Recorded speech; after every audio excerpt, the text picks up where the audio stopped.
Hello welcome back बच्चों, स्वागत है आप सब बच्चों का आज के इस लेक्चर में। और आज का लेक्चर मॉडर्न फिजिक्स का होने वाला है गाइज। और मॉडर्न फिजिक्स एक बहुत ज्यादा इंपॉर्टेंट चैप्टर माना जाता है आप सबके एंट्रेंस एग्जामिनेशन के लिए। लेकिन उससे पहले मैं आपको बता दूं बच्चों कि जैसे कि मैं बार बार आपको अपडेट कर रहा था, आफ्टर लॉन्ग लॉन्ग टाइम ये सेशन स्टार्ट हो रहे हैं आपके, क्योंकि ये नया सेटअप है एक तरीके से, लेकिन अभी कंप्लीट नहीं हुआ है बिल्कुल भी। अभी इसमें काम चला है और it will take at least 2 month इसमें काफी समय अभी लगने वाला है। लेकिन हमने इस तरीके से ये थोड़ा सा व्हाइट बोर्ड का यूज कर रहे हैं, जैसे हम पहले रिकॉर्ड करते थे एज इट इज। तो ये छोटे वाला मैंने यहाँ पे लगा रखा है, जिससे आपके लेक्चर, आपकी सीरीज अब और ज्यादा लेट ना हो, वो आपको टाइम से मिलते रहे और आपकी ये सीरीज कंप्लीट हो जाए। क्योंकि हमने जेईई मेंस वाले बच्चों के लिए भी सीरीज स्टार्ट करनी है, क्योंकि ये आपके नीट के बच्चों के लिए स्टार्ट हो रखी है, राइट। सो उसके लिए हमने ये इतना सा सफिशिएंट मेरे को लग रहा है कि चलो बच्चों को दिक्कत नहीं आनी चाहिए, और उसके लिए हमने रिकॉर्डिंग यहाँ पे स्टार्ट करी है टेम्परेरी तरीके से एक पर्टिकुलर रूम में, राइट।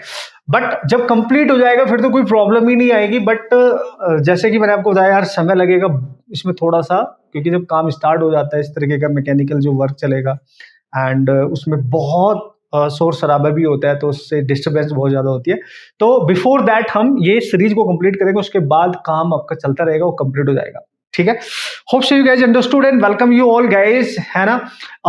अब आपके एंट्रेंस एग्जामिनेशन तक कंटिन्यूअसली आपको हर तरीके की इंफॉर्मेशन भी मिलेगी, आपके सारे लेक्चर भी मिलेंगे, जितनी भी सीरीज आएंगे वो सारी अपडेट आपको की जाएगी कंप्लीटली। जो बच्चे नए हैं वो सब्सक्राइब करके जरूर रख लेना। और यू कैन फिजिक्स आपको 101% एक नंबर लेवल तक फिजिक्स में स्ट्रॉन्ग बना के रहेगा।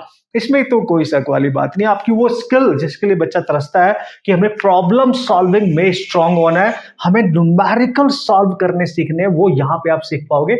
और हर तरीके की कंटेंट जो बच्चे को चाहिए ना फिजिक्स में, अपने अपने कॉन्सेप्ट को मास्टर करके उनको अप्लाई करके प्रॉब्लम सॉल्व करने के लिए, वो सब कुछ आपको यहाँ पे मिलने वाला है, ठीक है।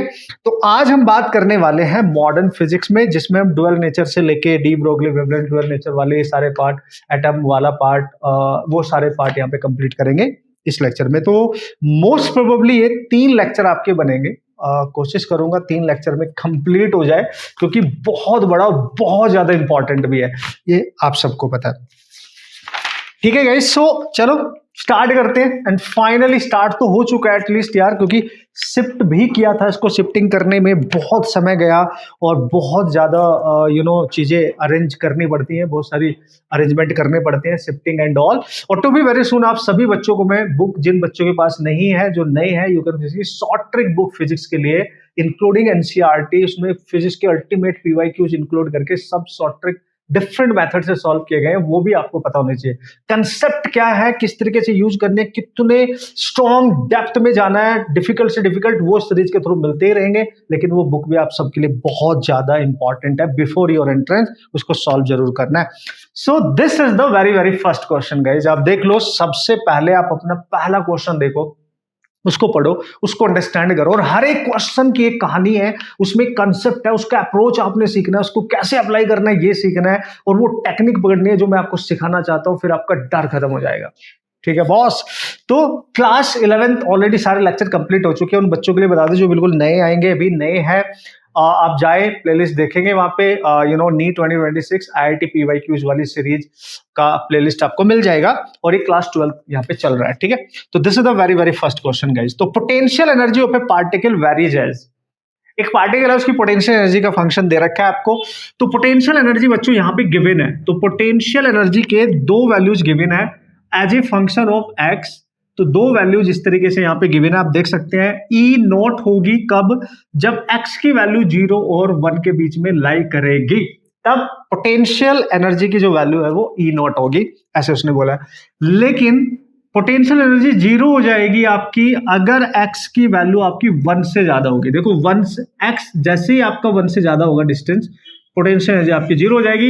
लेकिन 0 और 1 के बीच में जब रहेगी तो पोटेंशियल एनर्जी आपकी ई नॉट है। ये दे दिया पार्टिकल के लिए।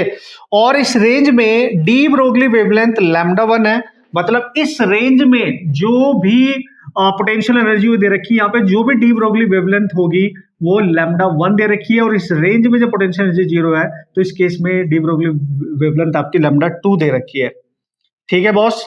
Yes, the total energy of particle वो भी दे रखी है कि जो पार्टिकल की टोटल एनर्जी रहेगी वो 2 times of E not they रखी है, यानी टोटल एनर्जी को हम ई से डिनोट करते हैं, कैपिटल ई से। तो इस तरीके से हमने मान लिया कि वो दे रखी है। तो find the ratio of D Broglie wavelength in both condition, right. यानी लैम्डा 1 और लैम्डा 2 की रेशियो आपने फाइंड करना है। एक बेहतरीन प्रॉब्लम आप इसको मान सकते हो। पहले लेक्चर में जितने भी कॉन्सेप्ट मैंने लिखे हैं सबके क्वेश्चंस आपको मिलेंगे। आईआईटी के क्वेश्चंस है, जी एडवांस और मेंस के क्वेश्चंस है, जो नीट के लिए एक नंबर लेवल पे आपकी हेल्प करेंगे, आपको वो क्रिटिकल थिंकिंग देंगे, आपका डर खत्म हो जाएगा, आपको कॉन्फिडेंस देंगे। इसलिए बने रहना भाई थ्रू आउट द लेक्चर, अगर आप सच में फील करना चाहते हो फिजिक्स को, राइट। चलो अब देखो ऐसे क्वेश्चन को क्रैक कैसे करना है। सबसे पहले ये सोचो, आपसे डी ब्रोगली वेवलेंथ की बात कर रहा है और यहाँ पे एनर्जी की बात कर रहा है, पोटेंशियल एनर्जी, टोटल एनर्जी दे रखी है। जब भी एनर्जी की बात करें और डी ब्रोगली वेवलेंथ को पूछे तो एक मात्र फॉर्मूला आप सब बच्चों के पास है।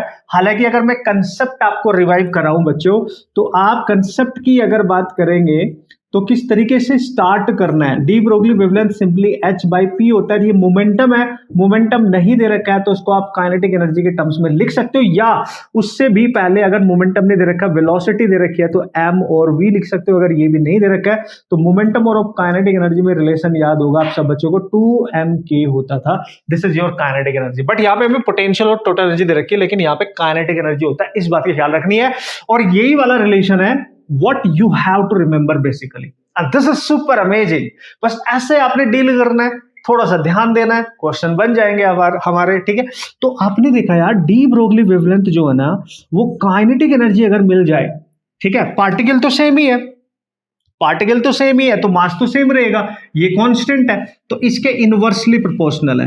अगर दोनों कंडीशन में हमें काइनेटिक एनर्जी मिल जाए तो बात बन जाए। यस, तो आप क्या करेंगे, आप लैम्डा 1 ओवर लैम्डा 2 अगर लिखना चाहते हैं इनवर्सली प्रोपोर्शनल, तो अंडर रूट में k2 बाई k1 आ जाएगा ना, तो ये रिलेशन बना दिया हमने। अब हमें काइनेटिक एनर्जी निकाल लेनी है। तो इस कंडीशन में पोटेंशियल एनर्जी दे रखी है, तो काइनेटिक एनर्जी आपको पता है जो टोटल एनर्जी होती है, ये देखो, ये टोटल एनर्जी है, और total energy is the sum of kinetic energy plus potential energy. Total energy दे रखी है पहली कंडीशन में 2E नॉट, काइनेटिक एनर्जी को K1 मान लो, और U1 कितना दे रखा है, E नॉट। तो यहां से K1 आ जाएगा, आपका K1 आएगा तो इसको इधर लेके जाओगे 2E minus E, so that is E not. तो काइनेटिक एनर्जी पहली कंडीशन में E नॉट आ रही है। अब इस वाली कंडीशन में जब x इज ग्रेटर देन 0 है तो पोटेंशियल एनर्जी तो 0 है, आप देख लो, है ना। तो इस कंडीशन में जब E यूज करोगे तो यहाँ K2 प्लस U2 यूज करोगे, और E कांस्टेंट होता है, that is 2E naught as it is रहेगा। K2 निकालना है और इस केस में पोटेंशियल एनर्जी 0 है, तो K2 वही होगा जो टोटल एनर्जी है, यानी 2 times of E not. So this is your K2 guys. Super cool, yes. यहां पुट कर दो तो लैम्डा 1 ओवर लैम्डा 2 बच्चों बन चुका होगा K2, and that is 2E not, and this is E not, और ये कैंसिल, तो ये अंडर रूट 2 आ गया। तो इसका अगर रेशियो पूछे है ना, तो this is the answer. And ये आईआईटी का प्रॉब्लम है, 2005 में पूछा गया था। ऐसे क्वेश्चन एकदम डिक्टो आते हैं without any change, as it is repeat हो जाते हैं। कंसेप्ट का एप्लीकेशन कैसे करना है, डेप्थ ऑफ नॉलेज जो भी है आपके सामने है, कैसे डील कर लेना है, आपका कॉन्फिडेंस तो बढ़ेगा, इसमें कोई शक नहीं है। और हर कैटेगरी के हर तरीके के क्वेश्चन, सबसे अच्छी बात है, इस सीट में आपको मिलेंगे, इस लेक्चर में आपको मिलेंगे, कंप्लीट कमांड जिसको आप बोल सकते हैं। ठीक है बॉस, चलते हैं नेक्स्ट क्वेश्चन की तरफ गाइस। जो नए बच्चे हैं हाजिरी जरूर लगाना, सब्सक्राइब कर लेना भाई, और डाउट आएगा कमेंट कर लेना विदाउट एनी हेजिटेशन, क्योंकि यू कैन फिजिक्स आपको सच में फिजिक्स सिखाएंगे और उस लेवल तक सिखाएंगे कि आपको डर ना लगे, पेपर का लेवल कुछ भी आ जाएगा। ठीक है, चलो भाई बच्चों, नेक्स्ट क्वेश्चन आप देख लेंगे, पढ़ लेंगे, समझ लेंगे, डेटा नोट कर लेंगे। और ये क्वेश्चन आपका बन जाएगा रेडियो एक्टिविटी, और आपके सिलेबस में रखा है इसको नहीं रखा है इससे मैटर नहीं करता है, क्योंकि ये देखा गया था पिछले बार भी एग्जाम में सिलेबस से हटा दिया गया था, और उसके बाद बावजूद इस पे क्वेश्चन दिया गया है। तो that's why this is very very important कि for your NEET entrance, for your JEE main entrance examination, उन बच्चों के लिए जो कॉम्पिटिटिव एग्जाम की तैयारी कर रहे हैं, सब कुछ पढ़ना है, समझ गए। दैट्स व्हाई मैंने यहाँ पे सब कुछ इंक्लूड किया है मोस्टली। ठीक है, so this is the question guys, आप देख लें और पढ़ लें और समझ लें, डेटा नोट कर ले, इसका क्या गिवन है, फिर देखते हैं कंसेप्ट का अप्रोच कैसे करना है। At a given instant, there are 25% undecayed radioactive nuclei. Undecayed है by the way. 25%, जब भी undecayed की बात करें इसको डिकोड करो, ठीक है। अनडिकेड न्यूक्लियाई को हमेशा N से डिनोट करना है, समझना। जो अनडिकेड न्यूक्लियाई है उनको N से डिनोट कर देंगे, ठीक है। और जो इनिशियल नंबर होगा न्यूक्लियाई का, है ना, जब वो उसमें किसी तरीके का कोई डिसइंटीग्रेशन डिके नहीं हुआ है, इनिशियल जो अमाउंट होगा, है ना, इनिशियल, अगर हम इनिशियल की बात करें तो बच्चों उसको हम लिखेंगे N नॉट से। और अगर डिकेड की बात करें कि डिकेड कितने हैं, डिके होने के बाद जो बचे, डिकेड को अगर बात करें तो उसको ND लिख देंगे, और वो इनिशियल माइनस जो अनडिकेड है, जो बच गए हैं डिके होने के बाद, है ना, तो जो डिकेड अमाउंट है, कितना डिके हो चुका है एक्चुअली, वो उसकी ये बात कर रहा हूं, डिकेड कितना है, ये अनडिकेड है, ये इनिशियल हो गया। तो इनिशियल में से जो अनडिकेड है उसको सब्ट्रैक्ट कर देंगे आप, तो आपको पता चल जाएगा कितने डिके हो चुके हैं, तो ये आ जाएगा। इस तरीके के टेक्निकल टर्म्स यहाँ पे आपने यूज करने हैं, ठीक है। डिके होना, डिसइंटीग्रेट होना, ये सब कुछ आपको पता है। At a given instant there are 25% undecayed radioactive nuclei in a sample. कोई सैंपल आपको दे रखा है, किसी भी चीज का कोई सैंपल दिया है, ठीक है, उसमें परसेंटेज ऑफ अनडिकेड दिया है। जब भी परसेंटेज गिवन ऑन डिकेड की, तो उसका मतलब N/N0 की वैल्यू दे रखी है 25%, यानी N/N0 को हम लिख सकते हैं 1/4, क्योंकि 25% का मतलब क्या होगा, दैट इज 25/100, राइट। सो ये 1/4 बचेगा आपके पास। तो याद रखना, अनडिकेड की परसेंटेज का मतलब रेशियो होगा, जो ये वाला अमाउंट है, और अनडिकेड का जो इनिशियल अमाउंट के साथ जो होगा रेशियो होगा। सो 1/4 यहाँ पे इसकी वैल्यू है इनडायरेक्टली, ठीक है सर, बढ़िया, परफेक्ट है। आफ्टर 10 सेकेंड, 10 सेकेंड के समय के बाद देखा गया, the number of undecayed nuclei reduces to 12.5%, यानी जो इनिशियल आपको परसेंटेज ये दे रखी है 25%, तो उसने बोला कि आफ्टर 10 सेकेंड, यानी 10 सेकेंड के बाद ये जो रेशियो है ये 25% से रिड्यूस होकर बचा है 12.5%। इसका मतलब समझ रहे हो, और डिसइंटीग्रेशन हो रहा है, कम हो रही है चीजें, और भी कम हो रही है। तो पहले ये था अनडिकेड अमाउंट 25%, आफ्टर कुछ समय बाद चूंकि वो तो डिसइंटीग्रेशन हो रहा है, तो कुछ समय बाद जो अमाउंट अब बचा, इसका रेशियो जो बचेगा वो 12.5 है। और ध्यान से देखो, 12.5 इसका जस्ट हाफ है। और अगर कोई अमाउंट हाफ डिसइंटीग्रेट हो रहा है, कितने समय में हो रहा है, उसी को तो हाफ लाइफ कहते हैं। तो ये 10 सेकेंड आपका हाफ लाइफ टाइम दे रखा है। इसका मतलब ये है कि अगर कोई इनिशियल अमाउंट अपने उस टोटल अमाउंट का हाफ डिसइंटीग्रेट हो जाए, तो जिस समय में वो हाफ डिसइंटीग्रेट होता है उस समय को हाफ लाइफ कहते हैं, सिंपल। तो indirectly 10 second is the half life given in the question. अब आपसे पूछा गया है गाइस, आपसे क्वेश्चन में पूछा गया है कि find the mean life of the nuclei. इस न्यूक्लियाई का मीन लाइफ बताओ, और एवरेज लाइफ बताओ, उसका टोटल एवरेज टाइम क्या होगा, जिसको आप मीन लाइफ की बात कर रहे हो, ठीक है। तो इसको हम एवरेज लाइफ को टी एवरेज के नाम से जानेंगे। और बच्चों इसका डायरेक्ट फॉर्मूला आप याद रख सकते हो, 1.44 इंटू टी हाफ, ये इसका डायरेक्ट फॉर्मूला होता है।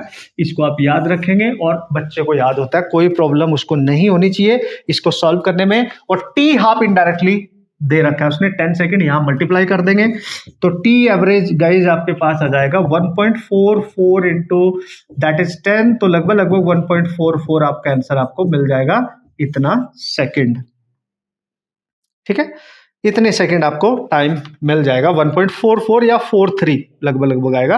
तो आप देख सकते हैं 1.44 ने 10 का मल्टीप्लाई हो गया तो 14 पॉइंट हो जाएगा, ठीक है, 14.4 अप्रोक्सीमेट इतना ही आएगा। तो एग्जैक्ट जो आंसर आएगा वो आएगा 14.43 सेकंड। तो this is your correct answer, ठीक है। तो देखो बेसिक सा है एकदम, लेकिन आपको ये बस पता होना चाहिए, ठीक है, कि किस तरीके से डील करना है। और ये टर्म्स याद रखना है क्योंकि इन पे आगे भी क्वेश्चन आएंगे, तो इसलिए बात कंफ्यूज नहीं होने का बॉस, और कंफ्यूज में होने भी नहीं दूंगा, ठीक है। इसलिए आपने बने रहना है मेरे साथ। कंप्लीट लेक्चर में हर कॉन्सेप्ट, हर फॉर्मूला आपका यूज होगा। आईआईटी के क्वेश्चन जब आप सॉल्व करोगे तो सुपर अमेजिंगली आप कॉन्फिडेंस के साथ जानने वाले हो, अपनी टेस्ट सीरीज में इन्वॉल्व होने वाले हो, वहां पे क्वेश्चन क्रैक करने वाले हो। आपकी बहुत हेल्प करेंगी ये सारी सीरीज, और बहुत सारे बच्चे जो ऑलरेडी देख रहे हैं, समझ रहे हैं, यूज कर रहे हैं। और हम चूंकि गाइस मैंने आपको बताया हमने शिफ्ट करा है, नई जगह सेटअप डाला है, उसकी अभी काम स्टार्ट होगा, लेकिन फिर भी मैंने रिकॉर्डिंग आपकी स्टार्ट कर दिया है जिससे आपकी सीरीज मेंटेन रहे एटलीस्ट, ठीक है। फिर ये काम कंप्लीट हो जाएगा, फिर ये सारा का सारा सेटअप एक डिफरेंट तरीके से हम एग्जीक्यूट करने वाले हैं, ठीक है ना। चलो नेक्स्ट क्वेश्चन की तरफ चलते हैं। And what is the concept behind that problem. IIT 2015 में आया था। मैं बोल रहा हूँ ना, ऐसे क्वेश्चन के concept as it is repeat होते हैं, question as it is repeat हो जाते हैं, सो इसलिए बहुत ज्यादा जरूरी है कि इनको आप शिद्दत के साथ प्रैक्टिस करेंगे, ठीक है बॉस। तो गाइस क्वेश्चन नंबर 3 पढ़ लिया जाए, समझ लिया जाए, कॉन्सेप्ट बहुत अमेजिंग है, मतलब जिस तरीके से क्वेश्चन को डिजाइन किया गया उस तरीके से क्वेश्चन ऐसे बहुत ज्यादा पूछे जाते हैं आपके एंट्रेंस में, ठीक है। An electron in an excited state of lithium ion दे रखा है आपको, आप देख सकते हैं लिथियम आयन दे रखा है, ठीक है, लिथियम आयन दे रखा है और उसकी एक्साइटेड स्टेट की बात कर रहा है। An electron in an excited state of lithium ion has angular momentum. और याद करो इस लिथियम आयन का जो के लिए जो इलेक्ट्रॉन है उसकी एक्साइटेड स्टेट में है, उसका एंगुलर मोमेंटम L है और उसकी वैल्यू दे रखी है 3h/2π।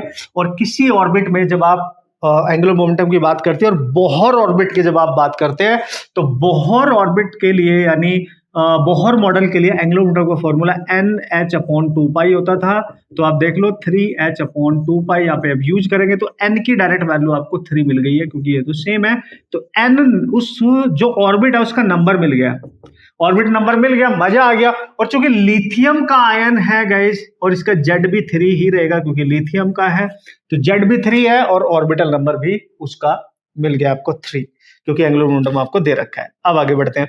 The de Broglie wavelength of the electron in this state, wow, उसने बोला इस पर्टिकुलर स्टेट में n=3, इस स्टेट में, ठीक है, यहां पे है सपोज करो, तो उसकी जो डी ब्रोगली वेवलेंथ होगी उस इलेक्ट्रॉन की इस पर्टिकुलर स्टेट में जो डी ब्रोगली वेवलेंथ है वो दे रखी है भाई, और वो दे रखी है p πa0, ये कुछ दे रखा है। a0 is the Bohr radius, ये आपकी बोहर रेडियस है, this is your Bohr radius, ठीक है भाई, परफेक्ट है सर। तो p की वैल्यू बताओ यहाँ पे क्या है, p कुछ अननोन है तो we have to find the value of this p, ये कुछ अननोन है।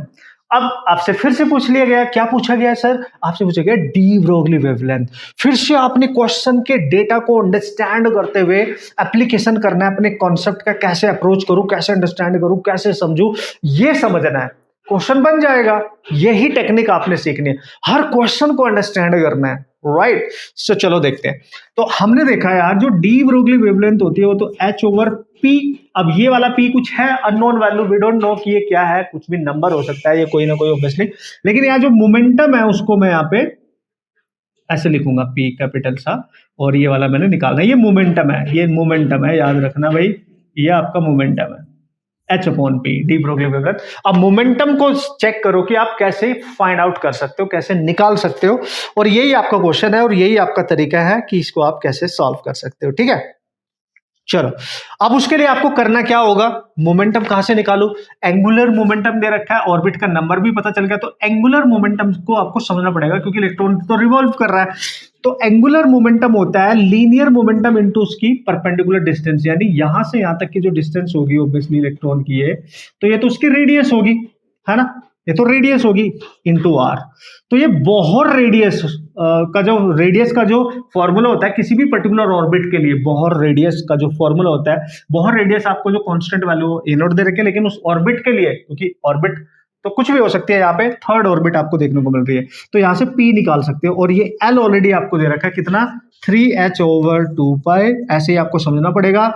और ये p आपका मोमेंटम है, वो वाला p नहीं, ये अलग है, ये p आपका मोमेंटम है into r।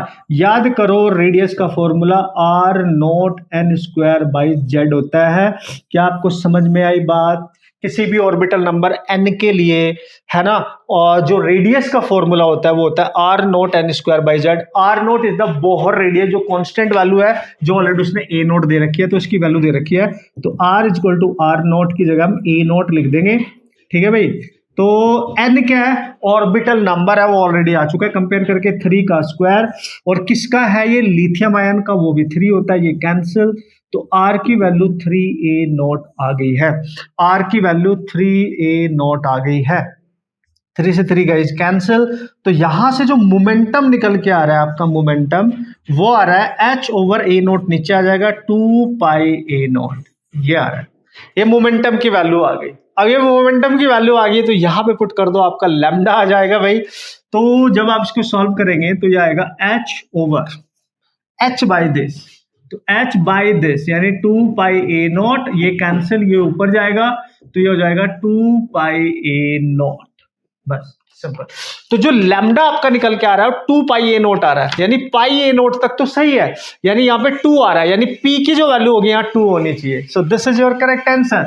So the answer is your p must be 2 and this is the integer type of problem. यहाँ पे जो अननोन डेटा था यहां से कंपेयर करके आपने इस तरीके से निकाला, इस तरीके से कॉन्सेप्ट यूज किया और p आपका 2 निकल के आ चुका है ना। प्यारा क्वेश्चन, आप देख लो ये IIT एडवांस के इंटीजर प्रॉब्लम में पूछा गया था। तो किस तरीके से कॉन्सेप्ट का एप्लीकेशन करना है, यूज करना है, वो सब कुछ यहाँ पे सिखाया गया है। ओके, धुरंधर खिलाड़ियों, नीट के वॉरियर्स, ठीक है। और नीट 2026 का फिजिक्स आपको डराएगा नहीं, क्योंकि आप पहले से प्रिपेयर रहेंगे एक नंबर तरीके से सारे कॉन्सेप्ट को अप्लाई करके, ठीक है। सीख के चलते हैं नेक्स्ट प्रॉब्लम की तरफ बॉस। तो बच्चे लोग, नेक्स्ट प्रॉब्लम आपका वर्क फंक्शन से रिलेटेड है और आपको पता है लगभग हर पेपर में हर साल इसके क्वेश्चंस आते हैं, ठीक है। सो बाय द वे इसको देख लेते हैं क्या कहने की कोशिश कर रहा है। The work function of a silver and sodium, silver का और सोडियम का वर्क फंक्शन दे रखा है। तो वर्क फंक्शन फॉर सिल्वर के लिए दे रखा है भाई, ठीक है। चलो सिल्वर के लिए दे रखा है, ऐसे लिख दिया मैंने, 4.6 इलेक्ट्रॉन वोल्ट में होना चाहिए। और सोडियम के लिए भी दे रखा है, ये आपका सोडियम के लिए है, और ये दे रखा है आपको 2.3 इलेक्ट्रॉन वोल्ट। यानी अलग अलग मेटल्स हैं आपके पास, एक है सिल्वर, दूसरा है आपका सोडियम, ठीक है बॉस। तो अलग अलग है भाई, उनका अलग अलग वर्क फंक्शन आपको दे रखा है। और बाय द वे अगर मैं आपको बताऊं वर्क फंक्शन होता है क्या है, work function h new not या hc बाई लैम्डा नॉट, यानी वर्क फंक्शन जो है वो थ्रेशोल्ड फ्रीक्वेंसी, थ्रेशोल्ड वेवलेंथ का फंक्शन है, उस पर डिपेंड करता है बॉस, अगर आप ध्यान से देखेंगे, ठीक है। So this is the important thing you have to remember here. Now see, find the ratio of slope of the stopping potential versus frequency plot for silver to that of sodium. पता क्या पूछ रहे हैं, तो मजा आ गया। तो technically strong problem है एक तरीके से। वो बोल रहे हैं कि जो ग्राफ होता है ना हमारा, है ना, ग्राफ किसके बीच में ग्राफ है, the ratio of slope of stopping potential. अगर ये आपका स्टॉपिंग पोटेंशियल है वर्सेस फ्रीक्वेंसी, ये रहा फ्रीक्वेंसी, तो याद रखो यार, स्टॉपिंग पोटेंशियल वर्सेस फ्रीक्वेंसी का ग्राफ कभी भी गिवन हो तो ग्राफ आपको, अगर आइंस्टाइन इक्वेशन याद है, तो इसी तरीके का बनेगा 100%। इंटरसेप्ट उसका नेगेटिव में जाएगा और स्लोप उसकी लेस देन 90 यानी पॉजिटिव ही रहती है। और जहां पे वो इंटरसेक्ट करता है, ये लाइन, स्ट्रेट लाइन, फ्रीक्वेंसी वाली लाइन को जहां इंटरसेक्ट करते हो, थ्रेशोल्ड फ्रीक्वेंसी होती है। समझ गए होंगे आप। और इसके बिहाइंड, इस रीजन में जब भी आपकी कोई फ्रीक्वेंसी इंसिडेंट वाली थ्रेशोल्ड से कम रहेगी, आप देख लो कम रहेगी, तो यहाँ पे कोई नो फोटो इलेक्ट्रिक इफेक्ट, यहाँ पे कोई फोटो इलेक्ट्रिक इफेक्ट नहीं होता है। ये थ्रेशोल्ड कंडीशन है। इसके बाद जब आपकी इंसिडेंट फ्रीक्वेंसी ग्रेटर हो जाती है थ्रेशोल्ड से, तो यहाँ पे फोटो इलेक्ट्रिक इफेक्ट देखने को मिलता है। So by the way this is the situation, this is the graph, आपको याद भी रखना चाहिए। और इस लाइन का ना, और याद रखना ये ग्राफ जब यहाँ पे इंटरसेक्ट कर रहा है वाई एक्सिस को, यानी स्टॉपिंग पोटेंशियल वाली एक्सिस को, जहां पे भी इंटरसेक्ट कर रहा है वो आपका वर्क फंक्शन देता है। एक्स एक्सिस यानी फ्रीक्वेंसी एक्सिस पे जहां इंटरसेक्ट कर रहा है वो थ्रेशोल्ड फ्रीक्वेंसी देता है। तो सपोज करो ग्राफ, ये ओरिजिन है, इसके यहां पे इंटरसेक्ट कर रहा है, अगर कोई ग्राफ इसके नीचे इंटरसेक्ट करे तो उसका वर्क फंक्शन देखो ज्यादा होगा। और वर्क फंक्शन का सीधा सा मीनिंग मतलब होता है कि उस पर्टिकुलर मेटल से जो मिनिमम एनर्जी होती है रिक्वायर्ड इलेक्ट्रॉन्स को इजेक्ट करने के लिए उनको, राइट। तो देखो जितना ज्यादा वर्क फंक्शन होगा उससे इलेक्ट्रॉन बाहर निकालना उतना ज्यादा डिफिकल्ट हो जाता है। इतनी कहानी समझ में आई, कंसेप्ट की अप्रोच हो गया, बाकी क्वेश्चन हो जाएगा, टेंशन नहीं है। अब देखो ध्यान से, अब क्या होता था, ये मेटल है, सपोज करो इस पे लाइट इंसिडेंट कर रही है, रेडिएशन। तो जब लाइट रेडिएशन इंसिडेंट करती है तो उनकी एनर्जी को ई लिखते थे, ई को क्या लिखते थे, एच न्यू या एच सी बाई लैम्डा। और यहाँ पे इलेक्ट्रॉन्स होते हैं, इलेक्ट्रॉन्स इसमें इमिट होंगे, इलेक्ट्रॉन्स पहले इजेक्ट होंगे, इससे इजेक्ट, ठीक है। इजेक्ट होंगे तो वर्क फंक्शन करेगा, मतलब ये लाइट वर्क फंक्शन करने में यूज हो जाएगी, फिर इलेक्ट्रॉन यहाँ से बाहर भी भागेगा, यानी उसके पास काइनेटिक एनर्जी आ जाएगी, काइनेटिक एनर्जी। तो वो लाइट जो है दो काम करने में यूटिलाइज हो रही है, वर्क फंक्शन उनको इमिट करने के लिए, उनको इजेक्ट करने के लिए, और उनको वहां से मोशन देने के लिए, काइनेटिक एनर्जी देने के लिए। तो ई को हम लिख सकते हैं work function plus kinetic energy, और जो काइनेटिक एनर्जी मैक्सिमम होती है ये वर्क फंक्शन होता है आपका, सॉरी टोटल एनर्जी होती है, जिसको आप एच न्यू लिखेंगे, इसको एच न्यू नॉट लिखेंगे, प्लस ये होता है, और इसी को लिखते हो आप, इसी को आप बेसिकली लिखते हो, क्योंकि जो के मैक्स है अगर पोटेंशियल डिफरेंस के टर्म्स में आप लिखेंगे, that is your K max, इसी को लिखेंगे E V, and that is your stopping potential. Simple है, this is your stopping potential. तो अगर आप ध्यान से बच्चों देखोगे, मेरे को वीएस वर्सेस फ्रीक्वेंसी बनाना है, वीएस वर्सेस फ्रीक्वेंसी अगर मेरे को बनाना है तो यहाँ पे ई वीएस आपका आ जाएगा, ठीक है। और अगर ये जूल में है तो इलेक्ट्रॉन वोल्ट में अगर कन्वर्ट करना है तो ई से इसको डिवाइड कर दो, ई से इसको डिवाइड कर दो, उसको भी ई से, इसको भी ई से, इसको भी ई से, ये कैंसिल हो जाएगा। तो वीएस यहां से आप निकाल सकते हो, तो वीएस आ जाएगा, यहां से इसको इधर लेके आओ, H by E new minus H by E new not. आप देख लो ये वाला टर्म क्या है, वर्क फंक्शन है, इसलिए मैंने यहां पे लिखा है ये वाला। और ये वाला टर्म क्या है, ये टोटल एनर्जी है, और उसमें फ्रीक्वेंसी है जो वेरी करेगी, इसलिए एक्स का काम करेगा। तो स्लोप तो पॉजिटिव है, स्लोप इसकी पॉजिटिव है, इस न्यू के साथ जो भी है ये इसकी स्लोप की वैल्यू है, ये वाला, इसको ध्यान दो आप।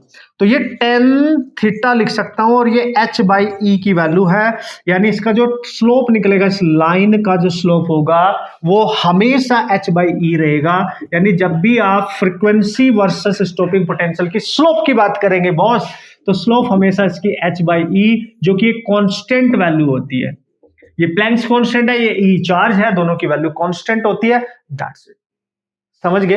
तो ये तो बदलेगी ही नहीं, मतलब मेटल अलग अलग हो सकते हैं, उनका वर्क फंक्शन अलग अलग हो सकता है, लेकिन स्लोप हमेशा कांस्टेंट रहेगी, ये चेंज नहीं होगी। यानी यहाँ पे जो स्लोप का रेशियो आएगा, अगर मैं स्लोप को m से डिनोट करूं पहले के लिए, m1 ओवर m2, तो ये 1 ही रहेगा, 1:1, क्योंकि it will not change, it's a ratio of two constant values, simple. तो वो भी कांस्टेंट ही आएगा ना भाई।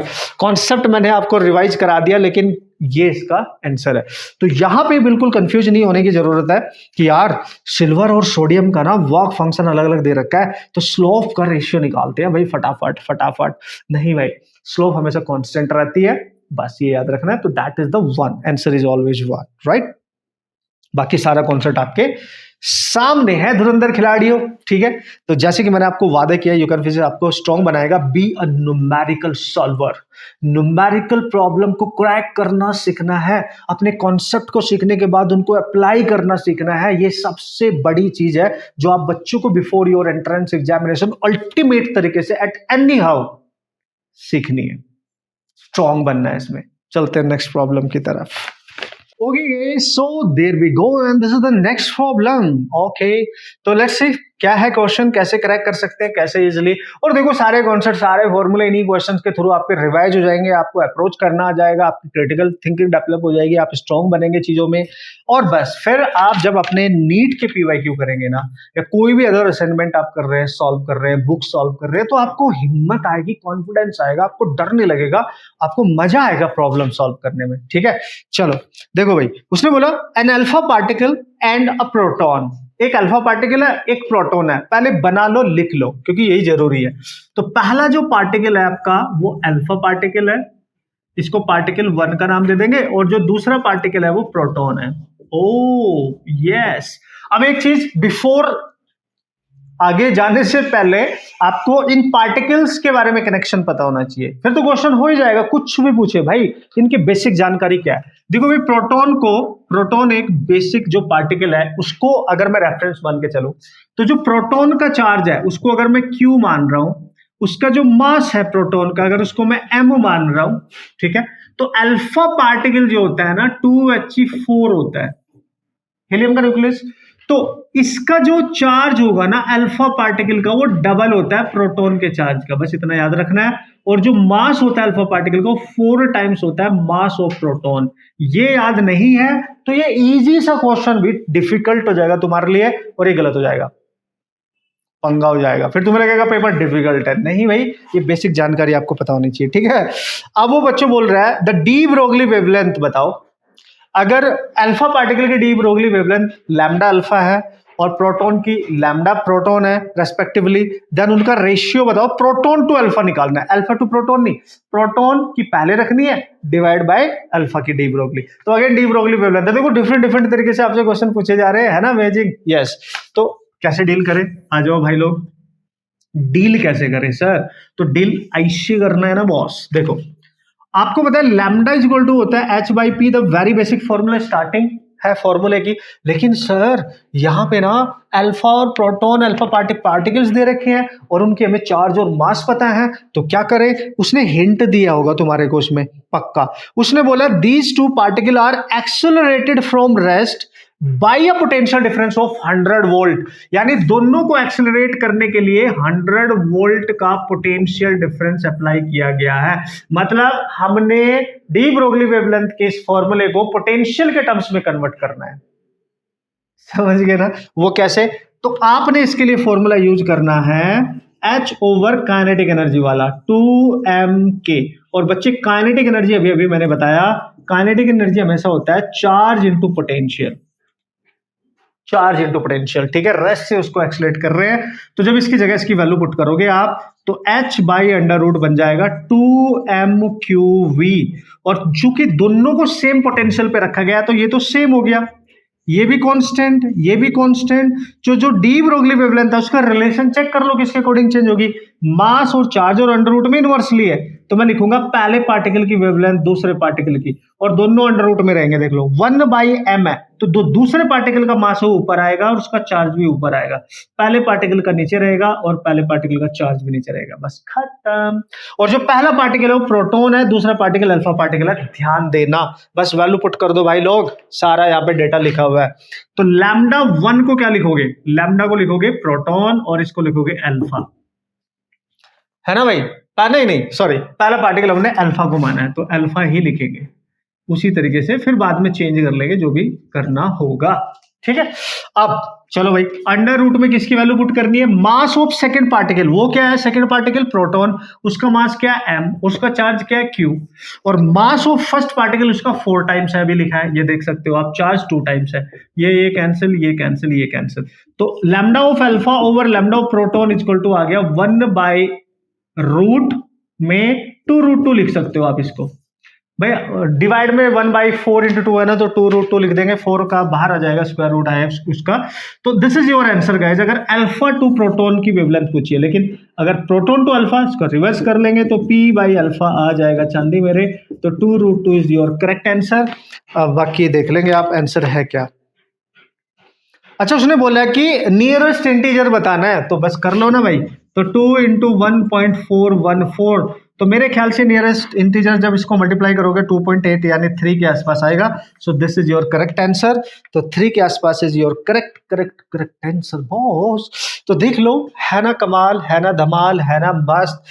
ये सीरीज ना नीट 2026 के लिए आप सभी बच्चों की ना एक बेहतरीन से भी बेहतरीन सीरीज बनेगी, क्योंकि ये आईआईटी की प्रॉब्लम्स है जो आपको कंप्लीटली ऑसम तरीके से बताई जा रही हैं, सेलेक्ट करके आपको अलग से बिल्कुल सॉल्व करने की जरूरत नहीं पड़ेगी भाई। Just follow this series, practice करो, ये शीट डाउनलोड कर लो, ये कर लो डाउनलोड भाई। ये मेरे को यहाँ पे प्रैक्टिस करने के बाद, पढ़ने के बाद वापस से सॉल्व करना, फिर आप नीट के पीवाईक्यू करना, फिर आप किसी बुक को सॉल्व करना, असाइनमेंट करना, आप किसी भी कोचिंग में है, फिर देखो आपको कितना कॉन्फिडेंस बढ़ेगा। और जो टेस्ट सीरीज आप अटेम्प्ट कर रहे हो, टेस्ट सीरीज को अटेम्प्ट करके आगे बढ़ना, फिर देखो आपका कॉन्फिडेंस किस लेवल तक पहुंच जाएगा, है कि नहीं। चलो bye the way, next question की बात कर ली जाए। एक नंबर प्रॉब्लम है नेक्स्ट, एक नंबर कॉन्सेप्ट भी बताऊंगा मैं उसका, एक नंबर ट्रिक भी बताऊंगा मैं उसकी, ठीक है। ओके मेरे चांद सितारों, let's see what is the next question and what is the concept, और किस तरीके से आप इस टाइप के क्वेश्चन को बहुत जल्दी क्रैक कर सकते हैं।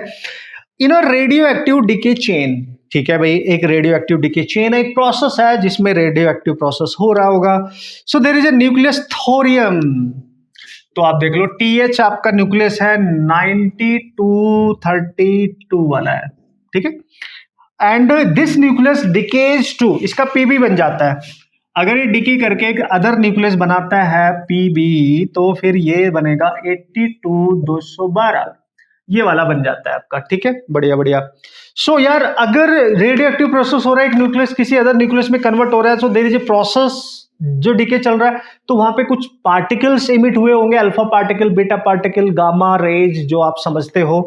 तो वही पूछ रहा है कि N alpha N beta be the number of alpha and beta particle respectively emitted in this decay process.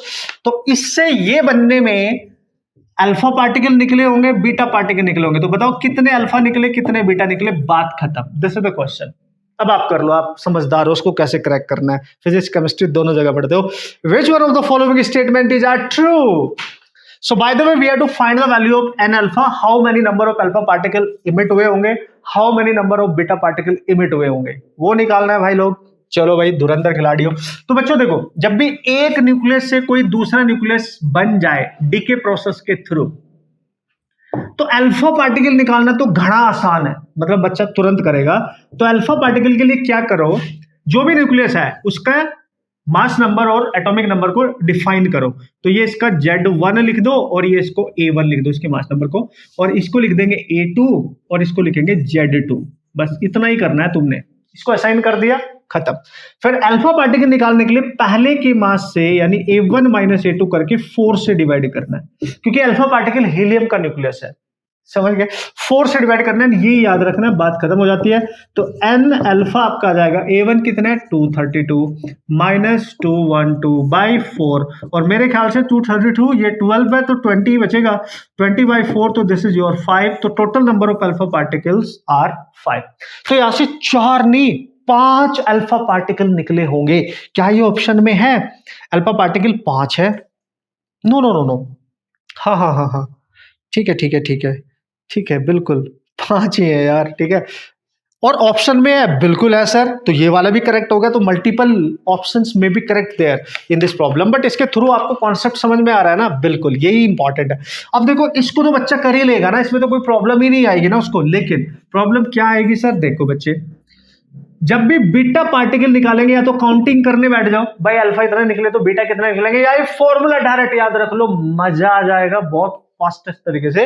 Problem ये फॉर्मूला धुरंधर है। जो अल्फा पार्टिकल आया 2 टाइम्स लिख दो, 2 times of alpha particle plus Z2 minus Z1 करना है। अगर कोई बच्चा Z1 माइनस Z2 करता है तो यहां माइनस आ जाएगा। बस ये फॉर्मूला मैंने बना दिया, इसको डायरेक्ट याद रख लेना, बात बन जाएगी। और जस्ट पुट करनी है वैल्यू। तो बीटा पार्टिकल कभी भी निकालनी हो तो डायरेक्ट पुट कर दो। तो यहाँ पे आएगा 5 प्लस Z2 कितना है 82 है, और Z1 कितना है भाई 90 है। तो बच्चों ये आ गया 10, और यहाँ पे 90 82 माइनस का 8, तो 2 बचेंगे, यानी जो बीटा पार्टिकल है वो 2 निकलेंगे। यानी इस पूरे प्रोसेस में, डीके प्रोसेस में, डिसइंटीग्रेशन प्रोसेस में, रेडियो एक्टिविटी वाले थोरियम से पीबी बनने में 5 अल्फा पार्टिकल निकल रहे होंगे, वहां पे इमिट हो रहे होंगे, 2 अल्फा पार्टिकल बीटा पार्टिकल वहां से इमिट हो रहे होंगे। And this is your correct answer. तो 2 ऑप्शन बाय द वे यहाँ पे आपको मैच करेंगे, और इस क्वेश्चन के थ्रू आपको ये टेक्निक पता चल गई है। दिस इज अमेजिंग, मुस्कुरा दो। यस, कोई भी डाउट किसी भी तरीके का विदाउट एनी हेजिटेशन आप घर पे भी सॉल्व कर रहे हो भाई, कमेंट करके जरूर बताना है। कमेंट कर दिया करो कि सर मेरे को ये जानना है इसमें इस तरीके से क्या है, तो आपको रिप्लाई किया जाएगा 100%। आप after all family of Yukon physics हो बॉस, आपके एंट्रेंस को आपको क्रैक करा के रहेंगे बॉस, ठीक है। चलते नेक्स्ट क्वेश्चन भी बहुत अमेजिंग है, बहुत प्यारा है, बहुत अच्छा है, बहुत ज्यादा पूछा जाता है इस टाइप का प्रॉब्लम आपके एग्जाम में। Okay guys, so this is the next problem and there we go. भाई देखो यहाँ पे भी मैंने आपको बोला था ना, जरूरत पड़ेगी आपको इस ग्राफ की, जो बहुत अमेजिंग ग्राफ माना जाता है, इस पे बहुत ज्यादा क्वेश्चंस पूछे जाते हैं। वोल्टेज वर्सेस फ्रीक्वेंसी, या फिर समटाइम वो फ्रीक्वेंसी ना लिख के वेवलेंथ लिख देगा भाई, यानी वेवलेंथ और फ्रीक्वेंसी में क्या रिलेशन है, इनवर्सली प्रोपोर्शनल है, इस बात का ख्याल रखना है। तो देखो इस क्वेश्चन को देख लो आप, द ग्राफ बिटवीन 1/λ बोल दिया उसने, है ना, वर्सेस स्टॉपिंग पोटेंशियल। तो पहले ग्राफ देख लेते हैं, ग्राफ ग्राफ ग्राफ, क्योंकि ये घना जरूरी है। फिर क्वेश्चन तो ऐसे ही हो जाएगा, आपका टेंशन ही लेने का। तो एक लाइन ऐसे है, दूसरी लाइन ऐसे है, तीसरी लाइन ऐसे है, ठीक है। अब ये तीनों ग्राफ है ना, ये मेटल 1 के लिए है, ये मेटल 2 के लिए, and this is for metal 3। ये वाला मेटल का ये वाली लाइन यहाँ पे कट कर रही है, मैंने आपको बताया था जब यहाँ पे कट करेगी, यहाँ पे स्टॉपिंग पोटेंशियल है, तो यहाँ फ्रीक्वेंसी होगी, फ्रीक्वेंसी नहीं होगी तो 1/λ होगा। ऑब्वियसली, है ना, 1/λ या वर्सेस फ्रीक्वेंसी आप कह सकते हो का ग्राफ ये दे रखा है। और जब ये यहाँ पे इंटरसेक्ट कर रहा है यहाँ पर, तो यहाँ पे वैल्यू दे रखी है 0.001 और ये इंटरसेक्ट कर रहा है यहाँ पे 0.002, ये इंटरसेक्ट कर रहा है यहाँ पे 0.004 दे रखा है। और बच्चों ये इसकी यूनिट जरूर देख लेना, इसकी यूनिट आपको दे रखी है, दैट इज नैनोमीटर इनवर्स। ठीक है, ओके ओके सर, परफेक्ट है। So this is the work function phi 1, phi 2 and phi 3 in an experiment of photoelectric effect is plotted as shown in the figure. Which one of the following statement is are true? तो बस बना देंगे, graph दे रखा है, उसके respect में कुछ भी पूछ सकता है हमारे से, वर्क फंक्शन पूछ सकता है, जैसे कि मैंने आपको बोला स्लोप्स पूछ सकता है ना, सम अदर थिंग्स वो पूछ सकता है। तो देखेंगे क्या पूछेगा। तो सबसे पहला ऑप्शन दिया है the ratio of work function. अब देखो, अगर इस लाइन को मैं आगे एक्सटेंड करूं तो ये यहाँ पे कट करेगी, ये पहला वर्क फंक्शन हो जाएगा, यहाँ पे कट करेगी, ये दूसरा वर्क फंक्शन हो जाएगा, यही तो बताया था मैंने, यहाँ पे कट करेगी, ये तीसरा वर्क फंक्शन हो जाएगा। इन तीनों का रेशियो बताना है, phi 1 ratio, phi 2 ratio, phi 3, बच्चों ये आपको बताना है। और वर्क फंक्शन आप सब बच्चों को बताया, दैट इज hc/λ नॉट होता है। ठीक है, ये hc/λ नॉट होता है, ये आपका वर्क फंक्शन है। और अगर हम इसकी वैल्यू यहां से कोशिश करें निकालने की, 1/λ की वैल्यू चूंकि तुम्हें डायरेक्ट दे रखी है, तो यहां पे अगर मैं कोशिश करूं निकालने की 1/λ, यानी hc को एज इट इज लिखूं, 1/λ को इसको देख लूं, तो देखो 1/λ फॉर मेटल 1 कितनी है, ये रही, फॉर मेटल 2 कितनी है, ये रही, फॉर मेटल 3 कितनी है, ये रही। ठीक है, तो 1/λ1 को डायरेक्ट जब मल्टीप्लाई करोगे तो सबसे ज्यादा किसके लिए है, अगर आप देखो तो ये वाला है, फिर ये वाला है, फिर ये वाला है। सिंपल है। तो यहाँ पे जो वर्क फंक्शन का रेशियो आपको देखने को मिलेगा ना, जब आप इसकी वैल्यू पुट करेंगे गाइस, तो hc इंटू 0.001 आएगा, और phi 1 और phi 2 की वैल्यू लिखेंगे तो hc इंटू 0.002 आ जाएगा, और phi 3 की वैल्यू लिखोगे तो hc इंटू 0.004 आ जाएगा। और इसने बोला है कि अगर इसको आपको कन्वर्ट करना है तो आप कर सकते हो, इसको कन्वर्ट करके वैल्यू निकाल सकते हो।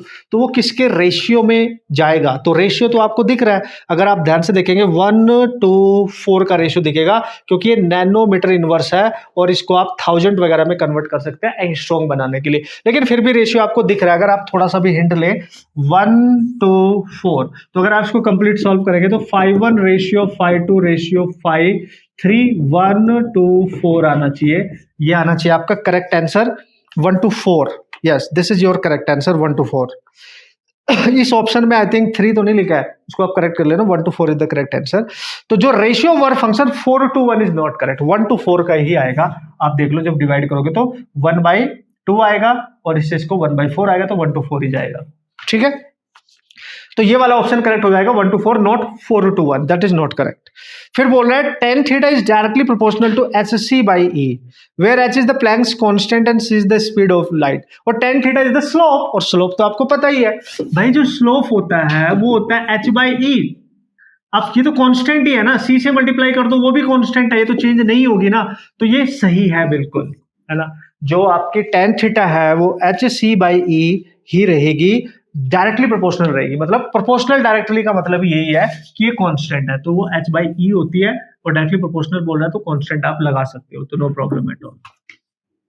ठीक है, अब उसने बोला है the violet colour light can eject photo electrons from metal 2 and 3। Violet colour light, पहली बात तो कलर पे फोकस करो, तो कौन से कलर की बात कर रहा है, ऑब्वियसली वॉयलेट कलर की बात कर रहा है। अब इस कलर की जो वेवलेंथ होती है ना, वो सबसे मिनिमम होती है, वेवलेंथ की बात करनी है, क्योंकि रेड कलर की सबसे ज्यादा होती है।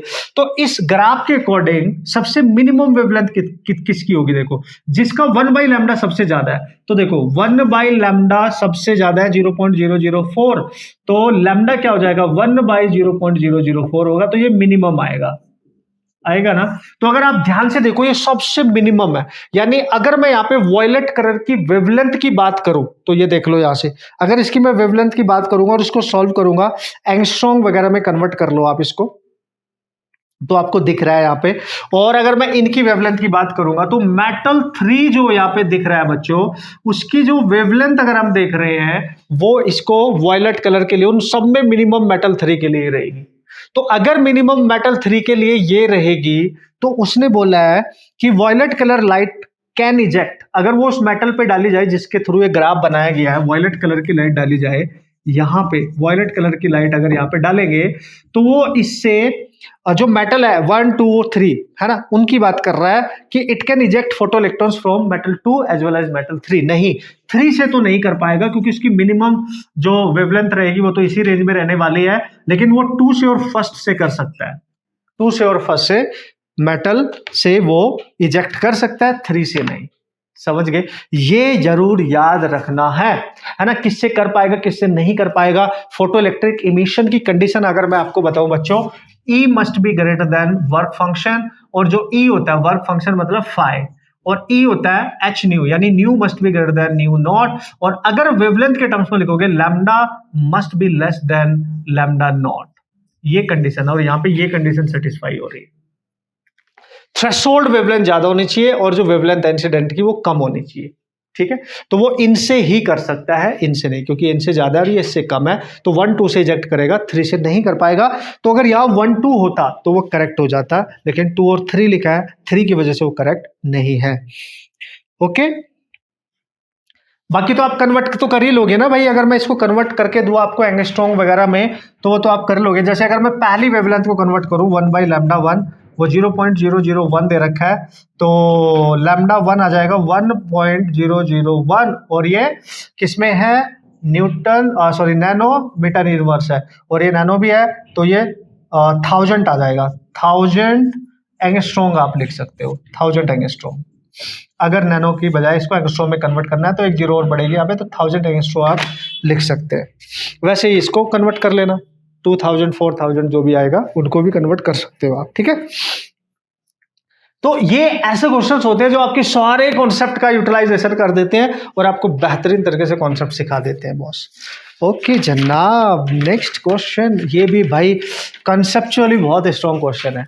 तो this question is conceptually really very very strong, so let's सी। और डिक्टो आने के लिए बहुत परफेक्ट प्रॉब्लम है, डिक्टो आने के लिए। ओके सो लेट्स सी, और रीड कर लेते हैं, समझ लेते हैं, अंडरस्टैंड कर लेते हैं व्हाट इज द लैंग्वेज, और लैंग्वेज आपको क्या कहने की कोशिश कर रही है और कैसे फिर आप आराम से क्वेश्चन को सॉल्व कर सकते हो भाई, वो भी तो देखना है। उसने बोला let MP be the mass of proton, MN is the mass of neutron. तो उसने बोला है जो एमपी है ये मास ऑफ प्रोटॉन है, ठीक है, प्रोटॉन का मास है, और जो एम एन है ये न्यूट्रॉन का मास है। परफेक्ट है, बिल्कुल ठीक है। M1 is the mass of, जो नियोन का न्यूक्लियस दे रखा है आपको, ठीक है, यानी M1 जो है ये मास है, मास ऑफ जो न्यूक्लियस दे रखा है नियोन का, दैट इज Ne 1020, ये इसका मास है। एंड जो M2 है वो मास है, मास ऑफ किसका भाई, कैल्शियम जो दे रखा है आपको Ca, और वो 2040 दे रखा है, ये उसका मास है। Now you can C, so this is the situation, ठीक है भाई।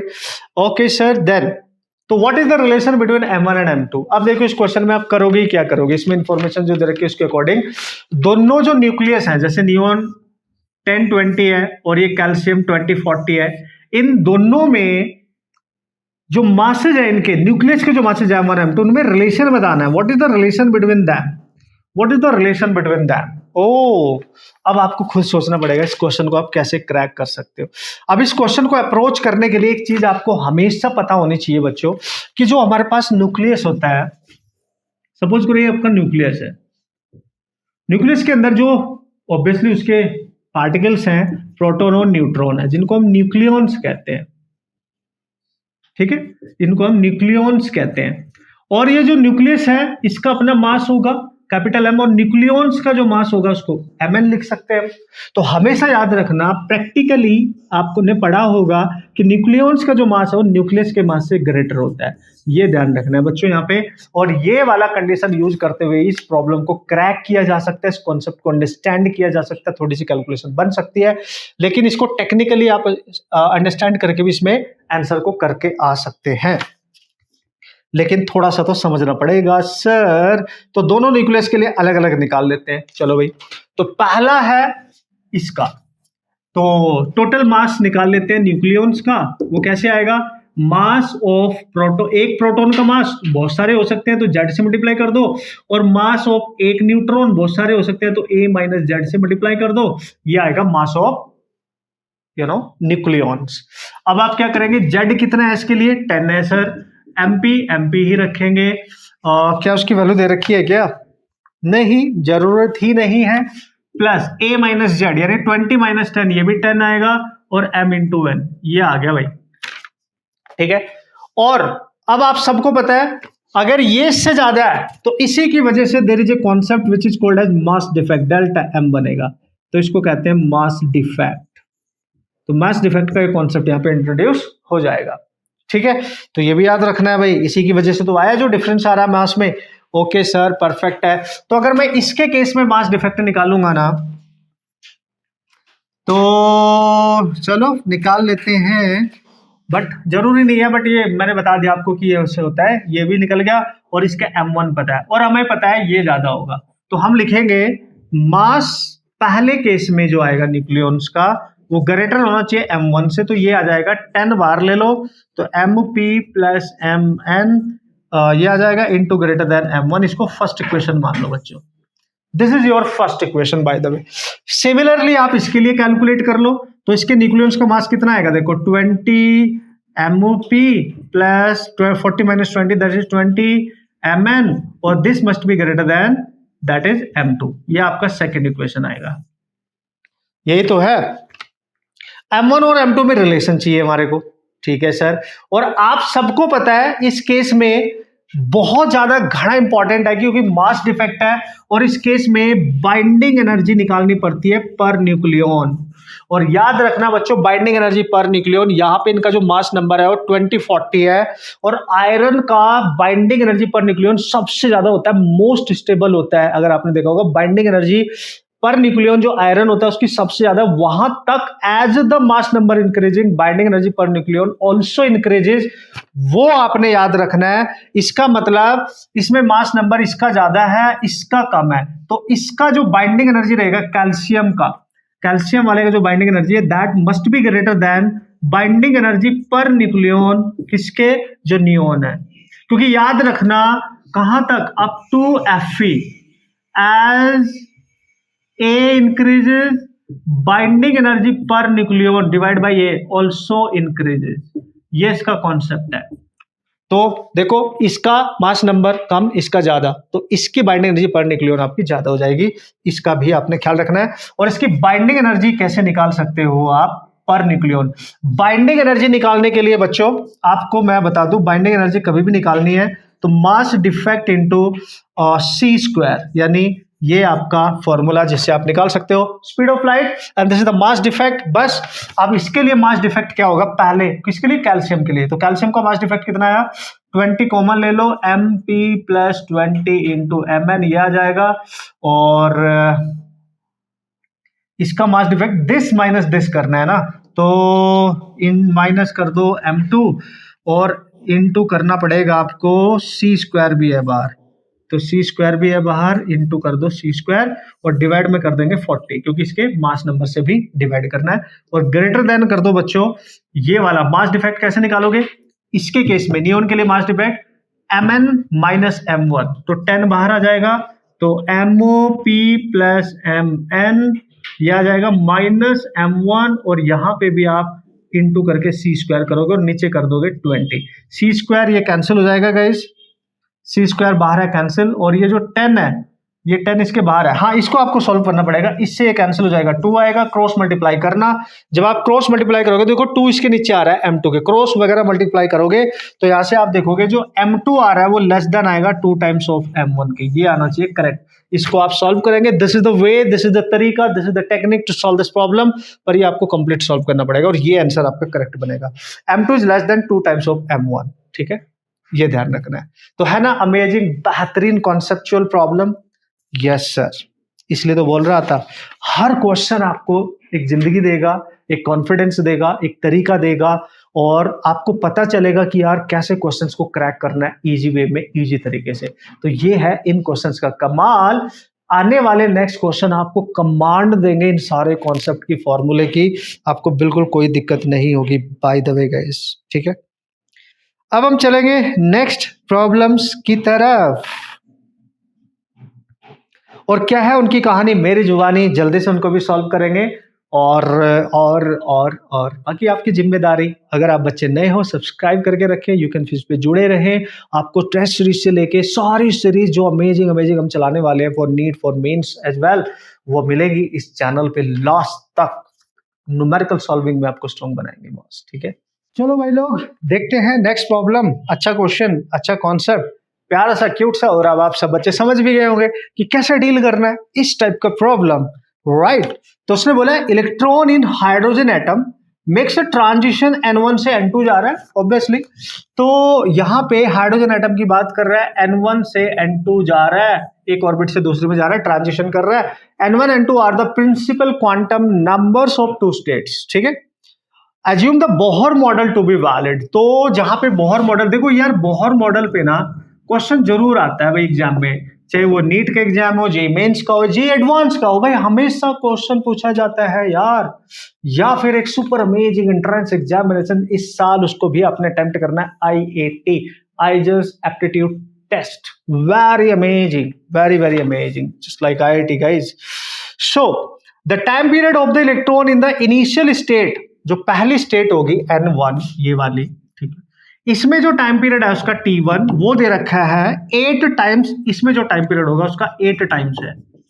ये रिलेशन दे दिया, मतलब एक ऑर्बिट आपकी N1 है, एक N2 है। सपोज करो ये ऑर्बिट है N1 और यहां से कहीं दूसरी कहीं और ऑर्बिट है दैट इज N2। तो यहाँ पे जो रिवॉल्व कर रहा है, मान लिया इलेक्ट्रॉन की बात कर रहा है ना भाई, हाँ, यहाँ पे रिवॉल्व कर रहा है इस वाली में, तो उसका जो टाइम लगेगा रिवॉल्व करने का वो T1 लगेगा।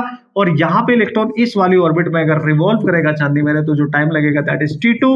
तो इनमें रिलेशन दे रखा है, सिंपल सिंपल सिंपल। और चांदी मेरे बोहर मॉडल के केस में जो टाइम पीरियड होता है रिवॉल्व करने का उसकी ऑर्बिट में, कंप्लीट टाइम जो उसको लगता है, वो कैसे डिपेंड करता है उसकी ऑर्बिटल नंबर पे, और हाइड्रोजन की बात कर रहा है उसके जेड पे। ये सब बच्चों को बस पता होना चाहिए, तो that is super amazing thing. तो टी जो होता है, चूंकि हाइड्रोजन ही है, एक ही है, Z1 रहेगा आपका, तो n पे कैसे डिपेंड करता है, n की पावर 3 पे डिपेंड करता है, याद रखना। यानी nth ऑर्बिट में जो टाइम पीरियड होगा वो n की पावर 3 पे डिपेंड करेगा। And this is the direct formula, what you have to remember. कभी अगर भूल जाओ ना तो देखो, t जो होता है ना वो उसकी टोटल डिस्टेंस कितनी कवर करेगा, circumference 2πrn over vn velocity है। तो देखो t किस पे डिपेंड कर रहा है, t is directly proportional to rn over vn।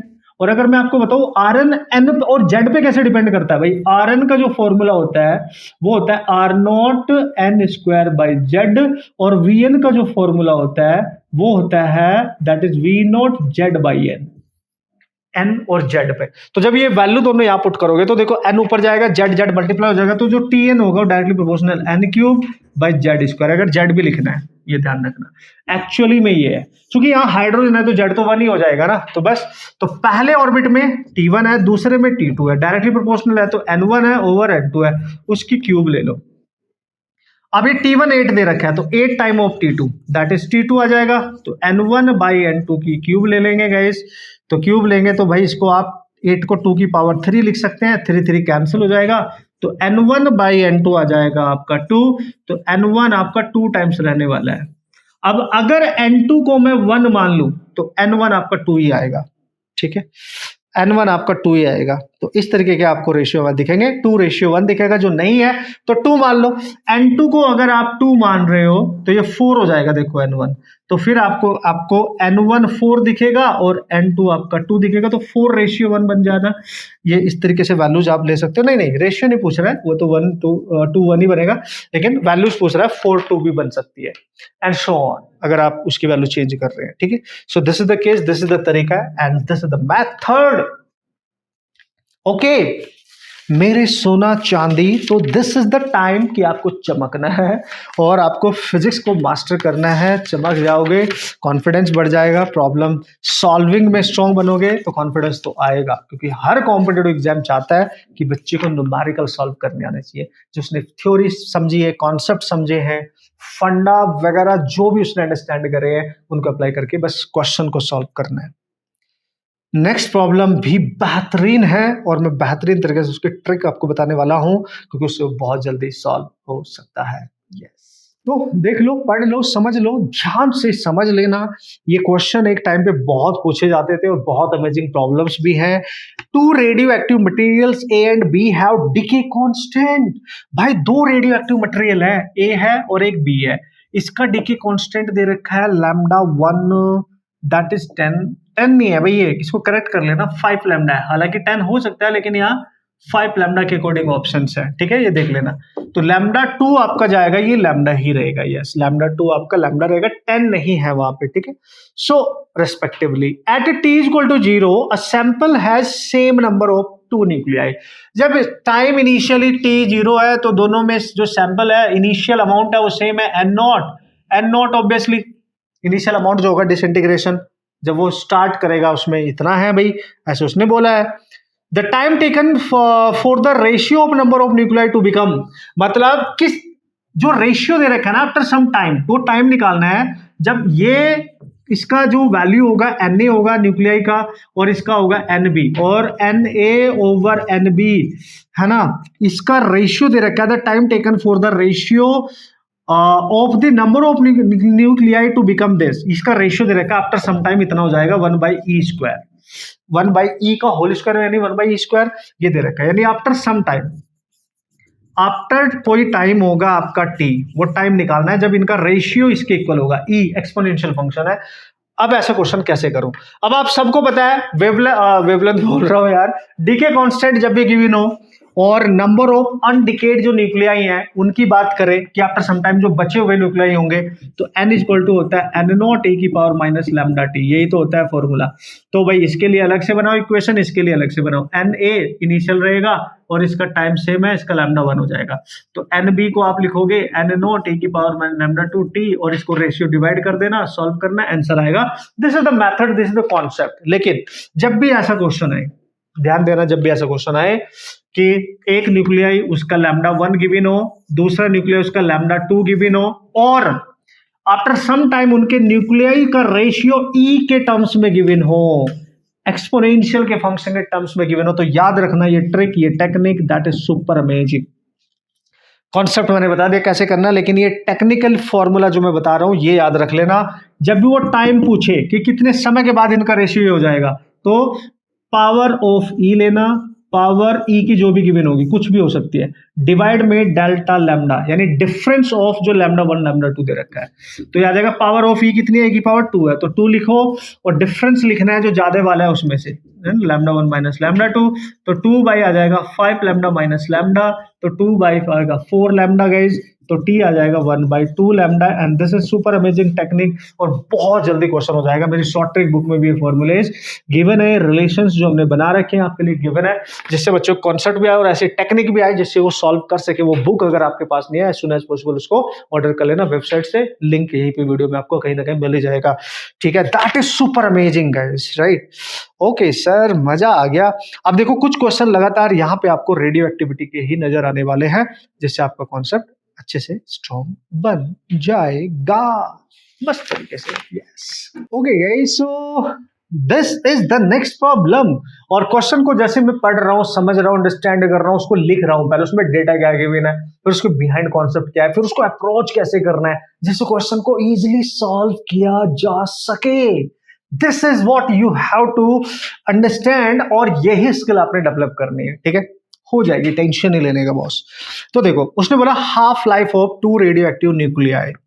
एक न्यूक्लियाई ए है, एक बी है, इसकी हाफ लाइफ दे रखी है। इसका हाफ लाइफ दे रखा है आपको, कितना दिया है भाई, लेट्स से मैं हाफ लाइफ को ना T1 से डिनोट कर रहा हूं भाई, T1 और ये T2, ठीक है, ऐसे आप समझ जाएंगे। तो दैट इज 10 मिनट्स और इसकी हाफ लाइफ दे रखी है 20 मिनट। चलो भाई, हाफ लाइफ दोनों के दे दिए।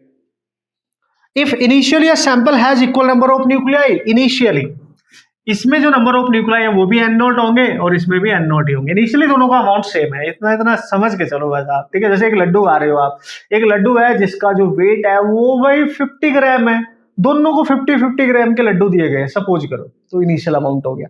आफ्टर सम टाइम तुम भी खा रहे हो, वो भी खा रहा है, तो सबका खाने का रेट अलग हो जाएगा, अपना कोई ज्यादा खा लेगा, कोई कम। तो उस समय के बाद उनका जो रिमेनिंग जो अमाउंट होगा खाने के बाद जो बचेगा अनडिकेड, वो अलग अलग हो सकता है, ठीक है। आगे बढ़ते हैं। The ratio of decayed number of nuclei, undecayed नहीं पूछा, ये जरूर ध्यान देना, दिस इज वेरी अमेजिंग।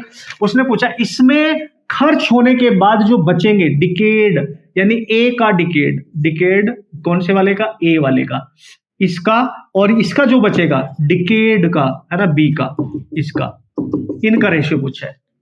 अनडिकेड नहीं, डिकेड जो हो चुके हैं। तो कैसे पता चलेगा भाई, जो डिके हो चुके हैं, जो ओरिजिनल अमाउंट है मैंने इनिशियली सबसे पहले बताया था, उसमें से जो अनडिकेड है उसको सब्ट्रैक्ट कर देना है बस। तो अगर इसका निकालना है, एन डिकेड ए वाले का निकालना है, तो एन नोट माइनस एन ने कर देंगे, ये अनडिकेड है उसका, और इसको निकालने के लिए हम क्या करेंगे, एन नोट सेम है तो एन बी कर देंगे, ठीक है। और इनका रेशियो निकालना है, तो एन डी ए हो जाएगा और एन डी बी हो जाएगा, और N naught as it is रहेगा minus N A. Undecayed value हमेशा निकालते हैं फॉर्मूले से, फॉर्मूला आप सबको पता है, N is equal to N not e की पावर माइनस लैम्डा टी। अगर लैम्डा दे रखा है, लैम्डा दे रखा, तो क्या पूछा है, क्या पूछा है, ओहो हो, after 60 minute if initially a sample has equal number of nuclei, लेकिन then after 60 minute the ratio, 60 minute time दे दिया उनका, इन दोनों का जो डिकेड अमाउंट वो पूछ रहा है वो 60 मिनट के बाद पूछ रहा है, तो टाइम दे रखा है, तो ये वाला फॉर्मूला आप यूज कर सकते हैं, क्योंकि लैम्डा को हटाया जा सकता है क्योंकि हाफ लाइफ दे रखी है, समझ गए। तो यहाँ पे आप क्या करेंगे, एन नॉट ए की power minus lambda 1 T same है, तो टी एज इट इज रखेंगे, इसके लिए आगे वैल्यू नहीं डिवाइड में, हाँ, तो एन नोट माइनस इसके बी के लिए लिखेंगे, तो बी के लिए N naught as it is रहेगा, माइनस लैम्डा 2 उसका अलग सेम रहेगा, तो ये रेशियो निकालना है। तो एन नोट यहाँ से बच्चों देख लो, आप कॉमन ले लो, जब आप कॉमन लेंगे तो N naught by N naught common, यहाँ पे 1 माइनस ए की पावर माइनस लैम्डा 1 टी बचेगा, 1 माइनस ए की पावर माइनस लैम्डा 2 टी बचेगा, ये बचेगा, और ये कैंसिल। अब बस क्या करना है, लैम्डा 1 लैम्डा 2 निकालना है। याद करो जो टी टाइम होता है टोटल टाइम, वो half life time into N होता है, नंबर ऑफ हाफ लाइफ होती है, यहां से आप देख सकते हैं। लेकिन यार हमारे को ना हाफ लाइफ और लैम्डा का वाला फॉर्मूला यूज करना पड़ेगा boss, no no no no no. तो यहाँ पे जो आपका हाफ लाइफ होता है उसका टाइम होता है ln ऑफ 2 बाई लैम्डा, ये वाला फॉर्मूला आपको यूज करना पड़ेगा।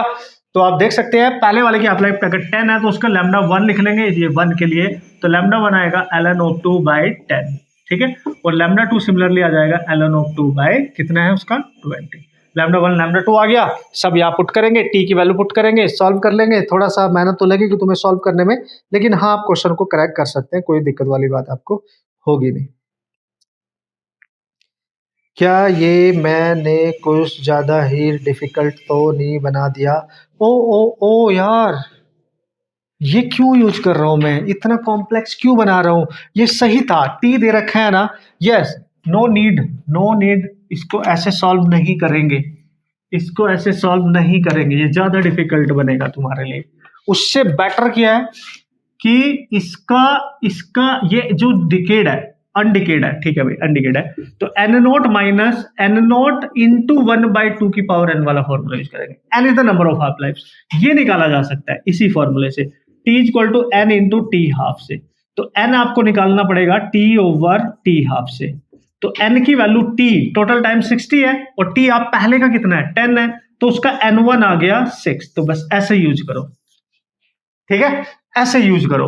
तो यहाँ पे पहले का जो डिकेड है ए वाले का, वो अमाउंट आएगा एन नॉट, और 1 माइनस 1/2 की पावर हो जाएगी 6, ये आ गया।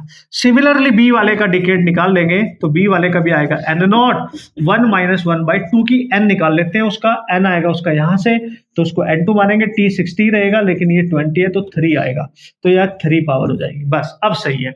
तो इसको और बी वाले को, ये दिस इज बी, तो डिवाइड कर दो, D decayed of A and decayed amount of B, इनको डिवाइड करोगे तो एन नॉट आएगा, आप देख लो 2 की पावर 6 कितना बनेगा, 2 की पावर 6 2 4 8 64 बन जाएगा, ठीक है, 64 माइनस 1 63, तो 63/64 आ गया, और डिवाइड में इसको देख लो, एन नॉट इसका बनेगा 8 यानी 7/8, बस सॉल्व कर लो।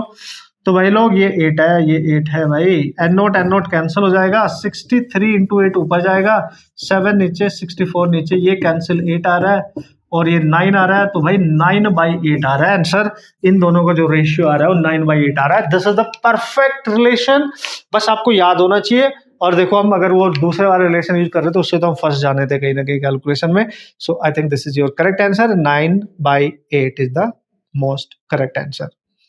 ये वो वाला अमाउंट है जो डिकेड अमाउंट है। अगर अनडिकेड होता तो फिर डायरेक्ट आप फॉर्मूला यूज करते, ये एन नोट माइनस नहीं करना पड़ता, एज इट इज यूज करते, फिर वो आप 1 में से इसको सब्ट्रैक्ट कर लो, ठीक है, एक तरीके से दिस माइनस दिस करके तो आप कर सकते हैं। लेकिन ये आपसे पूछा है तो आपको देखो फॉर्मूला काम आ गया और अपने क्वेश्चन को भी क्रैक कर लिया बेस्ट वे में, ठीक है। चलो भाई नेक्स्ट क्वेश्चन भी एक बेहतरीन प्यारा और बेस्ट प्रॉब्लम में काउंट किया जाता है। प्यारा सा कॉन्सेप्ट, अगर क्लिक कर गया तुरंत हो जाएगा, नहीं क्लिक किया देखते रह जाओगे भाई, ठीक है। लेट्स से ओके बच्चों, सो ये कैटेगरी ऑफ क्वेश्चन ना पिछले कुछ सालों से काफी फेमस हो गई है आपके एंट्रेंस एग्जामिनेशन के लिए। सो this is really very very important कि किस तरीके से कंसेप्ट का उसने यूज किया है आपके क्वेश्चंस को डिजाइन करने के लिए, राइट। उसने बोला 2 particles move at right angles to each other. 2 particle है right angle to each other अगर मूव कर रहे हैं तो एक एक्स एक्सिस की तरफ और एक लेट्स सी वाई एक्सिस की तरफ, है ना, मोमेंट उनका देखने को मिलेगा। तो राइट एंगल मतलब 90 डिग्री पे उनका मोशन हो रहा है initially. There de Broglie wavelength और λ1 एंड λ2 बॉस। अगर एक पार्टिकल इधर को जा रहा है, एक पार्टिकल इधर को जा रहा है, उनके बीच में 90 डिग्री परपेंडिकुलर की सिचुएशन है। पहले वाला पार्टिकल दूसरे वाला इसकी डी ब्रोगली वेवलेंथ λ1, इसकी डी ब्रोगली वेवलेंथ λ2, तो ये तो डी ब्रोगली वेवलेंथ का खेल हो गया। और डी ब्रोगली वेवलेंथ का सबसे पहला h/p यानी मोमेंटम वाला फॉर्मूला है। ओहो, ये तो directly inversely proportional to p बन जाएगा। ये कॉन्सेप्ट यहाँ पे समझना पड़ेगा। De Broglie wavelength of the final particle when they collide after they suffer perfectly inelastic collision. यानी यहाँ पे केस बन रहा है बच्चों परफेक्टली कोलिजन वाले बहुत क्वेश्चन आते हैं, मे बी वो इलास्टिक कोलिजन का आ जाए या इनइलास्टिक कोलिजन का। डी ब्रोगली वेवलेंथ पूछ ले तो कैसे करना है, परफेक्टली इनइलास्टिक पूछा है यहाँ पे, परफेक्टली इनइलास्टिक कोलिजन, यानी 2 कॉन्सेप्ट को यहाँ पे उसने ज्वाइन कर लिया एक तरीके से। कोलिजन का भी आ गया और डी ब्रोगली वेवलेंथ का भी आ गया, 2 कॉन्सेप्ट यहाँ पे एक साथ आ गए बॉस, ठीक है। तो जब भी परफेक्टली इनइलास्टिक हो उनके इनिशियल मोमेंटम ले लो, है ना, और उनका जो फाइनल मोमेंटम होगा कंबाइंड वो ले लो। भाई मोमेंटम कंजर्वेशन यूज करेंगे, मोमेंटम कंजर्वेशन तो हर सिचुएशन में यूज होता है, ठीक है। तो इनिशियल और फाइनल जो पार्टिकल है वो 90 डिग्री पे जब इनिशियली कर रहे हैं तो इनिशियली उनका रिजल्टेंट मोमेंटम क्या होगा, रिजल्टेंट मोमेंटम इनिशियल वो होगा √, अगर उसका मैग्नीट्यूड निकालूंगा p1² प्लस p2, क्योंकि दोनों वेक्टर है, और a² plus b² plus 2ab cos theta, theta 90, तो वो तो 0 हो जाएगा। तो ये तो इनिशियल मोमेंटम आपका ये बचेगा। तो इसका मैग्नीट्यूड जब आप यहाँ इनिशियल लिखेंगे, इसका इनिशियल मोमेंटम का ये टोटल इनिशियल है और ये टोटल फाइनल है, ठीक है। इनका मैग्नीट्यूड जब आप लिखोगे तो यहाँ पे लिखना है √। जब भी सिचुएशन आए 2 पार्टिकल इनिशियली परपेंडिकुलरली मूव कर रहे हैं तो हमेशा लिखना है पहले का मोमेंटम √ में, दूसरे का मोमेंटम और उनका फाइनल मोमेंटम, उनका फाइनल मोमेंटम, ये हमेशा लिखना है आपने, ठीक है भाई लोग। ओके सर, परफेक्ट है, बढ़िया है। तो D Broglie wavelength lambda of the final particle की डी ब्रोगली वेवलेंथ दे रखी है और मोमेंटम यहां से आप निकाल सकते हैं। तो momentum inversely proportional to lambda, जहां p है वहां लैम्डा लिख सकते हो, तो यहाँ पे लिखेंगे स्क्वायर ले लो बोथ साइड, तो p1 का स्क्वायर हो जाएगा, p2 का स्क्वायर हो जाएगा, और भाई लोग यहाँ पे आ जाएगा p फाइनल का स्क्वायर, यही आएगा मेरे ख्याल से, ठीक है। तो p1 की जगह आप क्या लिख सकते हैं, 1/λ1 का स्क्वायर प्लस 1/λ2 का स्क्वायर, और यहाँ पे लैम्डा का स्क्वायर हो जाएगा। तो दिस इज द रिलेशन जो आपको यहाँ पे देखने को मिलेगा। मेरे ख्याल से this is your correct relation, बाकी जैसे भी वो डिजाइन करेगा, बट ये आपका रिलेशन बन चुका है, ठीक है बॉस, है ना। अमेजिंग, प्यारा सा, क्यूट सा, और ये परफेक्टली इलास्टिक है। मोमेंटम कंजर्वेशन कोई भी हो, आप मोमेंटम कंजर्वेशन यूज कर सकते हैं, चाहे वो परफेक्टली इलास्टिक कोलिजन हो या परफेक्टली इनइलास्टिक कोलिजन हो या केवल इनइलास्टिक कोलिजन हो, मोमेंटम कंजर्वेशन हमेशा यूज कर सकते हो। तरीका मैंने आपको बता दिया। लैम्डा और p में क्या रिलेशन होता है वो आप सबको सपनों में आता है, इसलिए डर नहीं लगता है। हमेशा आप बेहतरीन तरीके से प्रॉब्लम को क्रैक कर सकते हैं, सॉल्व कर सकते हैं। ओके ओके ओके सर, अब चलेंगे बच्चों नेक्स्ट प्रॉब्लम। 2 3 4 5 6 7 8 9 10 11 12 13 जितने कर लिए उतने अभी बचे हैं, इसलिए इस पूरे लेक्चर के थ्रू आपकी कंप्लीट कमांड तो 100% बनती है, हो जाएगी, आपको बिल्कुल डर नहीं लगेगा। चलते हैं नेक्स्ट क्वेश्चन। अब यहां से स्टार्ट होती है सीरीज लिमिट वाले question. I mean atomic structure वाले one of the best problem जो आपको चाहिए होते हैं, लाइमन सीरीज, ये सीरीज, वो series, right. Let's see. Okay, question को पढ़ लेते हैं और इसी क्वेश्चन के थ्रू ये सारा कंसेप्ट आपको रिवाइज हो जाएगा। सो डोंट वरी गाइस, एक क्वेश्चन करो, बढ़िया से सॉल्व करो, अंडरस्टैंड करो, फिर जाके उसके जैसे मल्टीपल क्वेश्चन आप घर पे कर सकते हो, तो आपको कॉन्सेप्ट समझ आ जाएगा, ठीक है। तो what is that sir, what is that problem? Problem is if the series limit frequency of Lyman series. ओ, अगर बोले, पहले तो देख लो सीरीज कौन सी है, लाइमन सीरीज है।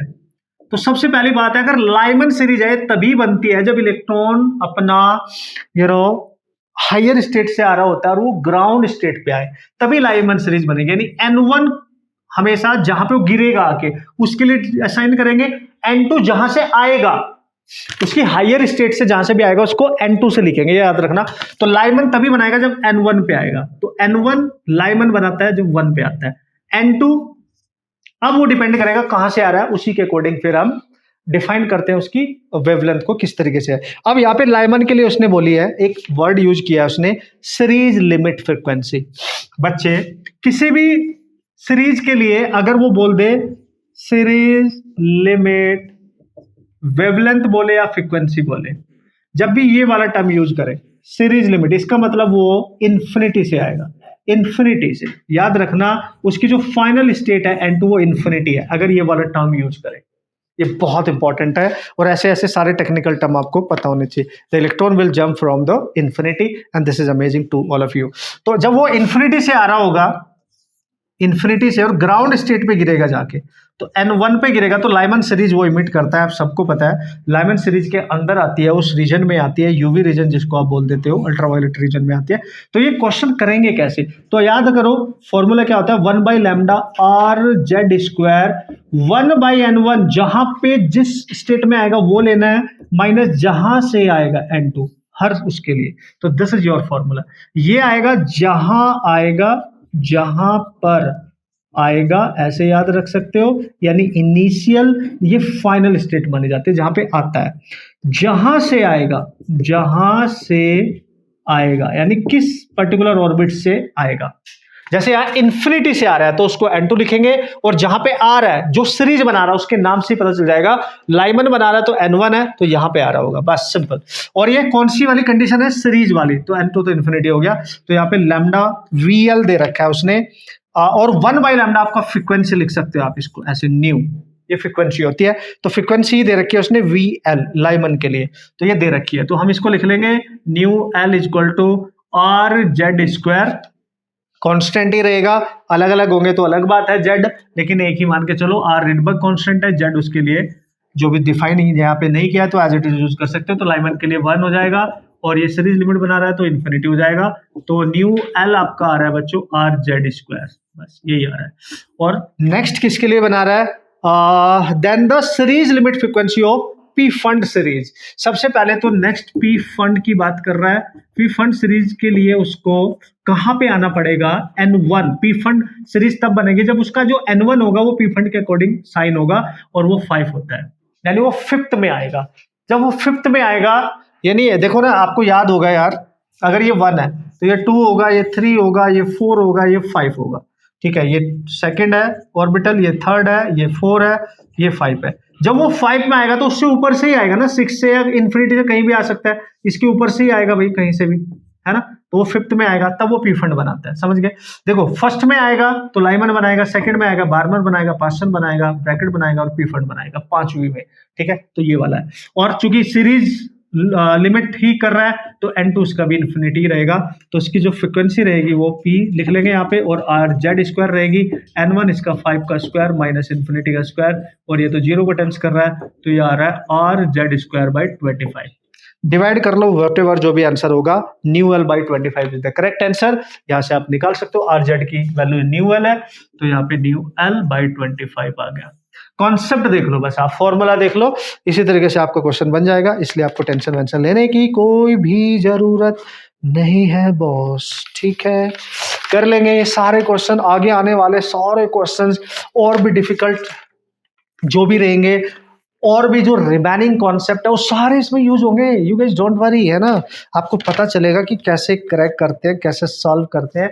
वो सब कुछ dual nature, atom and nuclei के कंबाइंड कॉन्सेप्ट है। इसमें dual nature, atom and nuclei के, अगेन आई रिपीट, कंबाइंड सारे न्यूमेरिकल सारे कॉन्सेप्ट आपको मिलेंगे। ठीक है गाइस? ओके गाइस, अब देखेंगे हम अपना नेक्स्ट क्वेश्चन। और जैसे कि मैंने आपको बताया, हर क्वेश्चन के थ्रू आपके सारे कॉन्सेप्ट रिवाइज हो जाएंगे और ऑसम तरीके से डिफिकल्टी लेवल के जो क्वेश्चन है, मॉडरेट लेवल के जो क्वेश्चन है, वो आप सॉल्व कर पाएंगे। ठीक है? फिर आगे के कहीं से भी क्वेश्चन आप सॉल्व करेंगे, किसी अदर बुक से करेंगे, अपने PYQ करेंगे, वो आराम से सॉल्व कर सकते हो भाई।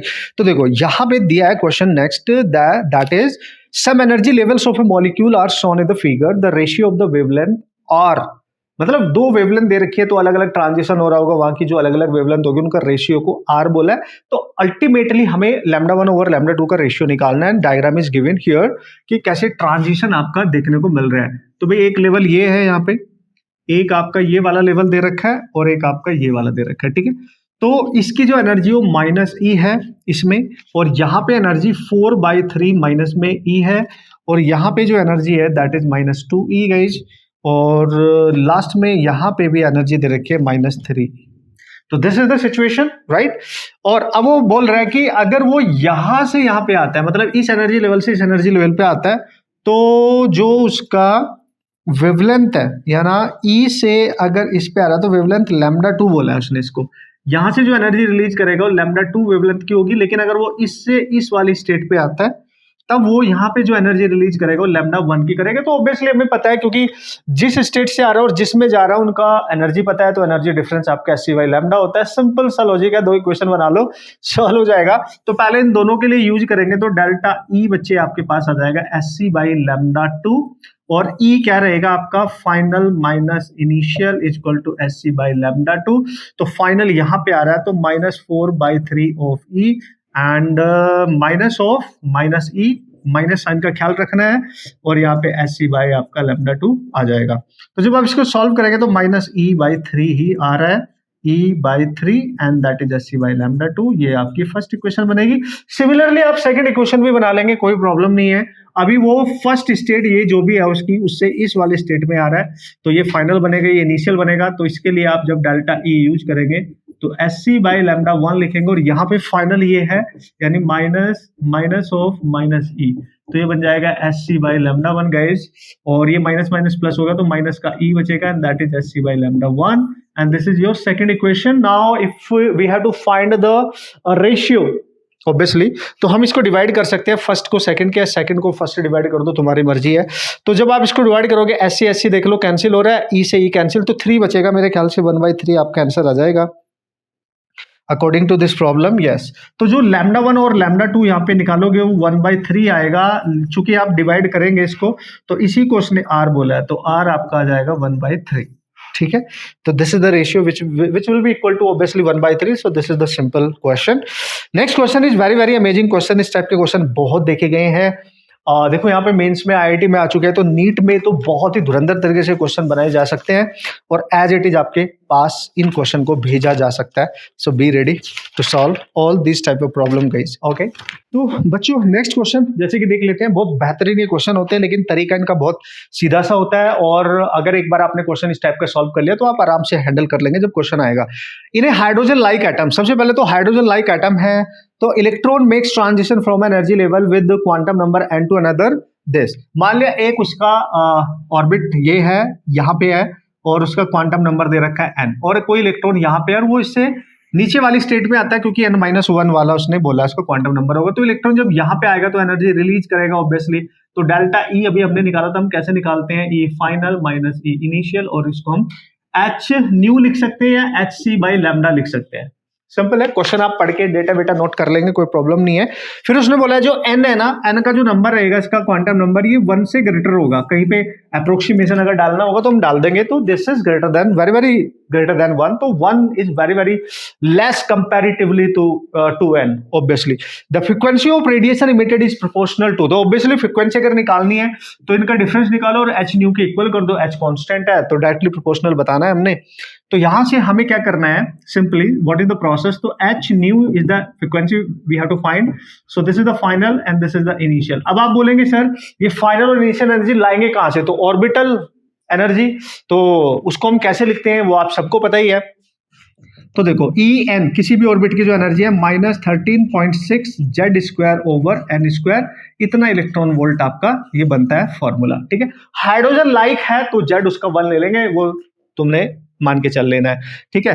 तो हाइड्रोजन लाइक एटम है, हाइड्रोजन तो नहीं है ना, तो जेड भी हम उसका उसी तरीके से मान के चलेंगे, तो उसी के टर्म्स में निकाल सकते हैं, क्योंकि उसने हाइड्रोजन नहीं बोला, हाइड्रोजन लाइक बोला है, तो कोई भी होगा उसका जेड तो अलग ही रहेगा ऑब्वियसली।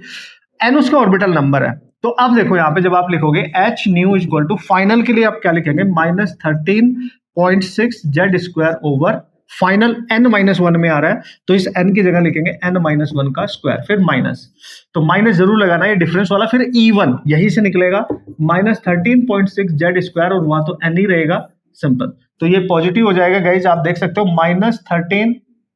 अगर इसको पॉजिटिव नहीं करना है आपने तो ये कॉमन ले लो, as it is -13.6 Z square as it is common ले लो, तो ये पूरा का पूरा ऐसे जब कॉमन आएगा तो माइनस के साथ तो n-1 बचेगा, और माइनस यहाँ पे 1 n का स्क्वायर बच जाएगा।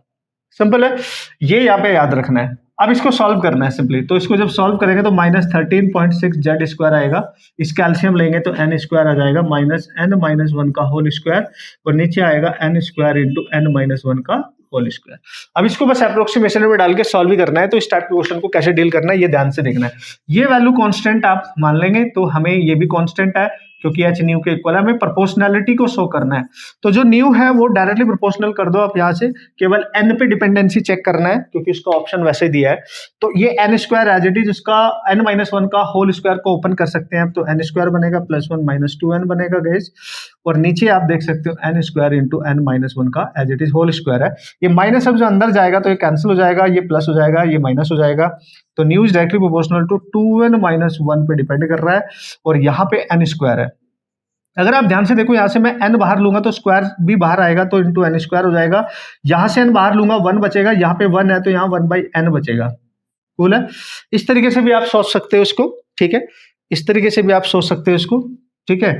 तो इसका होल स्क्वायर, या फिर इसको ऐसे भी मत करो, इसको आप डायरेक्ट ही कर लो, क्योंकि उसने अप्रोक्सीमेशन दिया है। देखो कैसे, उसने पहले ही बोला है n is very very greater than 1, तो जहां 1 है और n एक साथ लिखा है तो 1 को आप नेगलेक्ट कर सकते हो, तो n स्क्वायर इंटू यहाँ 1 को नेगलेक्ट कर सकते हो, n बचेगा केवल, तो n का स्क्वायर ही बचेगा, और यहाँ से भी 2n-1 है तो 1 को n के कंपेरेटिवली नेगलेक्ट कर दो, तो ये भी डायरेक्टली प्रोपोर्शनल 2n हो जाएगा, और नीचे हो जाएगा n की पावर 4, ये कैंसिल हो जाएगा, तो nu is directly proportional 2/n की पावर 3, तो 2 भी एक कॉन्स्टेंट वैल्यू है ऑब्वियसली, तो यहाँ पे जो फ्रीक्वेंसी आ रही है वो n की पावर क्यूब पे डिपेंड कर रही है इनवर्सली।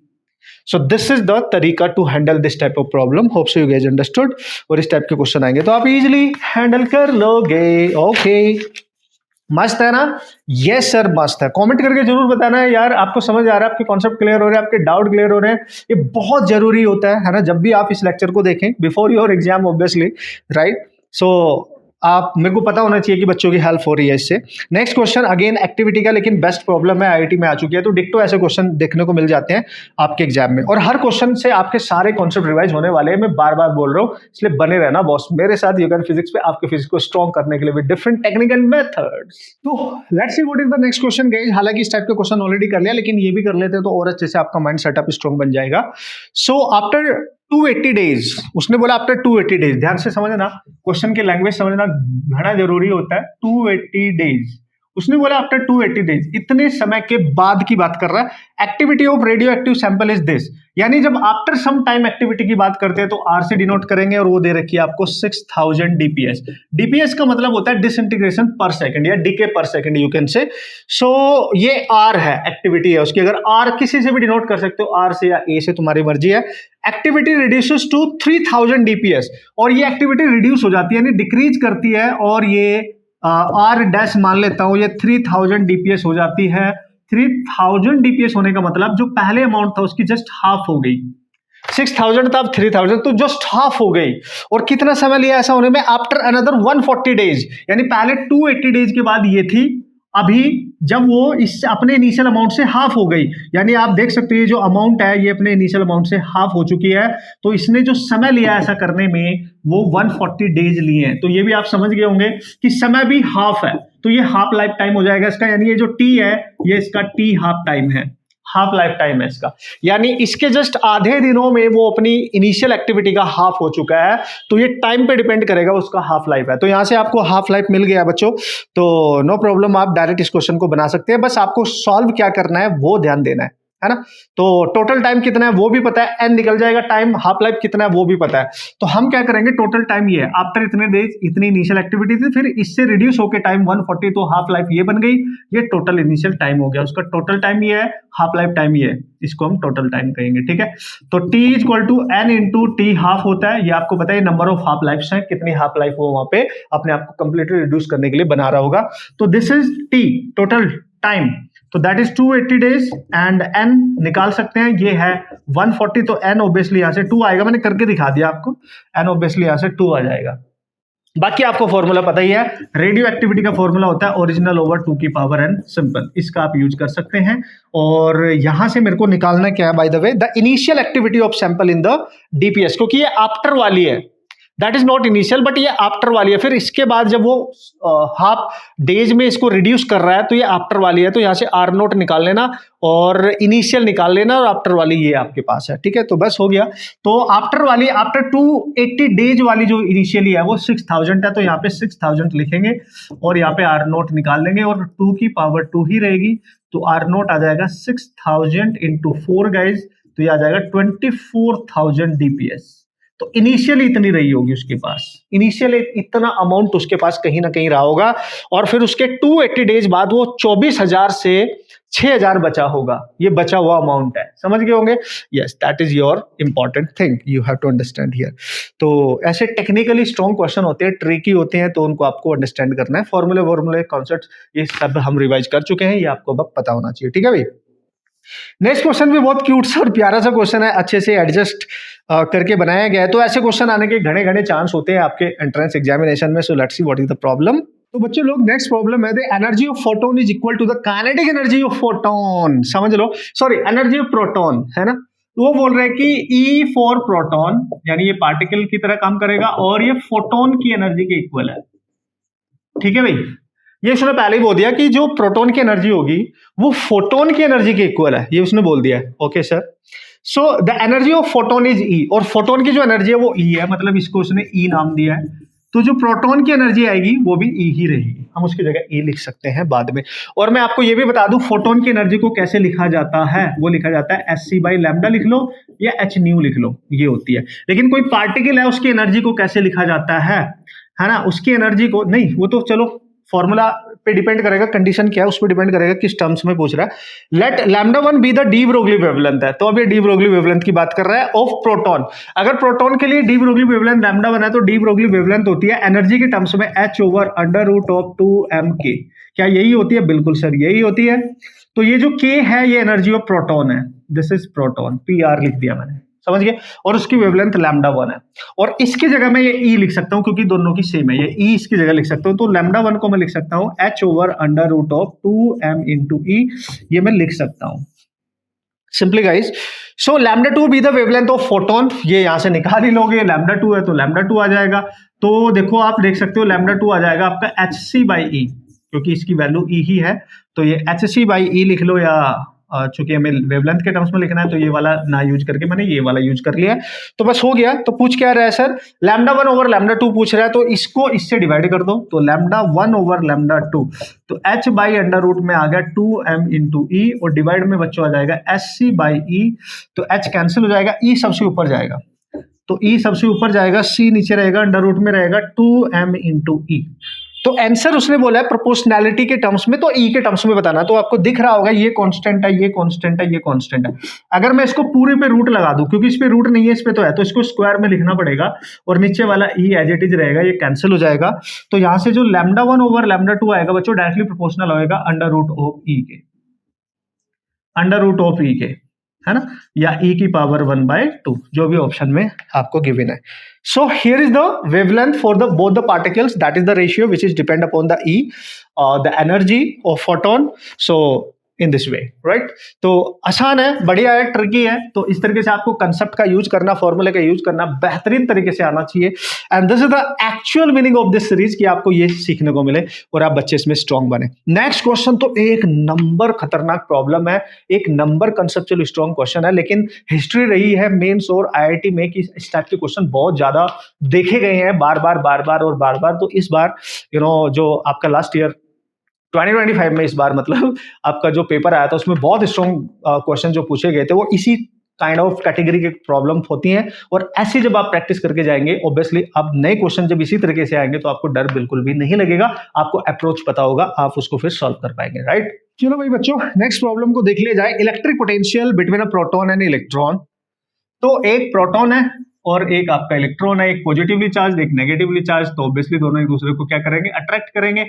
तो इनके लिए इलेक्ट्रिक पोटेंशियल दे रखा है, इनके बीच में जो भी पोटेंशियल डिफरेंस है वो दे रखा है क्योंकि प्लस माइनस है ऑब्वियसली। तो V इक्वल टू दे रखा है V naught ln of R over R not.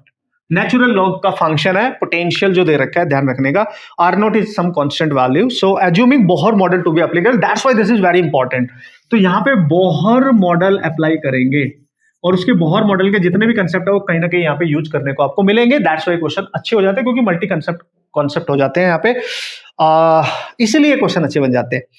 Right the variation of r n with n, मतलब जो रेडियस रहेगी बोहर जो ऑर्बिट की जो रेडियस रहेगी nth ऑर्बिट की, वो n पे कैसे डिपेंड कर रही है, यानी nth ऑर्बिट की रेडियस को हम आर एन लिख रहे हैं तो n जो प्रिंसिपल क्वांटम नंबर या ऑर्बिट का नंबर है उस पर कैसे डिपेंड करेगी वो निकालना है। अब इसकी पावर हमें नहीं पता क्या होगी, मान ली इसकी पावर x है तो वो पावर चेक करनी पड़ेगी आपको कि n पे कैसे डिपेंड कर रही होगी। भाई कुछ भी हो सकता है, बस हमें रेडियस निकालनी है in terms of n। This is the important thing, right. So here n is the principal quantum number. अब how to deal with the kind of problem guys, पहले तो आप सोचो r आएगा कैसे। देखो बोहर मॉडल की अगर बात कर रहा है, प्रोटॉन इलेक्ट्रॉन की अगर बात कर रहा है, सपोज करो ये न्यूक्लियस है, न्यूक्लियस में प्रोटॉन होता है, यहाँ पे इसका ऑर्बिट है, उसमें इलेक्ट्रॉन होता है। तो इलेक्ट्रॉन किसी ऑर्बिट में होगा हमें नहीं पता, लेकिन अगर वो रिवॉल्व कर रहा है, यहाँ पे वो रिवॉल्व कर रहा है तो वो रिवॉल्व तभी कर पाएगा सर्कुलर ऑर्बिट में जब उसको सेंटर की तरफ एक सेंट्रीपिटल फोर्स लगेगा। And this is the approach, this is the concept. बस यहीं से स्टार्ट करना है क्योंकि वहीं से आ सकता है रेडियस, ठीक है।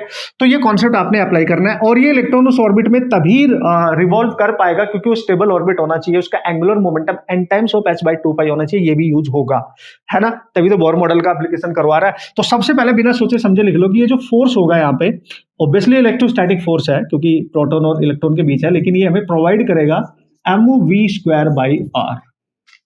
बिल्कुल परफेक्ट है, बिल्कुल। और ये क्या है, ये इलेक्ट्रोस्टैटिक फोर्स है, इसको आप QE लिख सकते हैं, ठीक है। तो ये बनेगा mv²/r। r और v उस पर्टिकुलर ऑर्बिट में वेलोसिटी और उसकी रेडियस बनेंगे। तो मेरे ख्याल से ये बन गया आपका सबसे पहला रिलेशन, एक तो ये हो गया। अब और क्या कर सकते हैं आप, इसमें बोहर मॉडल का एप्लीकेशन किया गया है तो हमारे को यहाँ से r निकालना है तो v को हटाना पड़ेगा ना भाई। तो v को हटाने के लिए बच्चों आपको क्या करना पड़ेगा, E भी निकालना पड़ेगा क्योंकि E भी नहीं पता। E क्या है सर, इलेक्ट्रिक फील्ड है।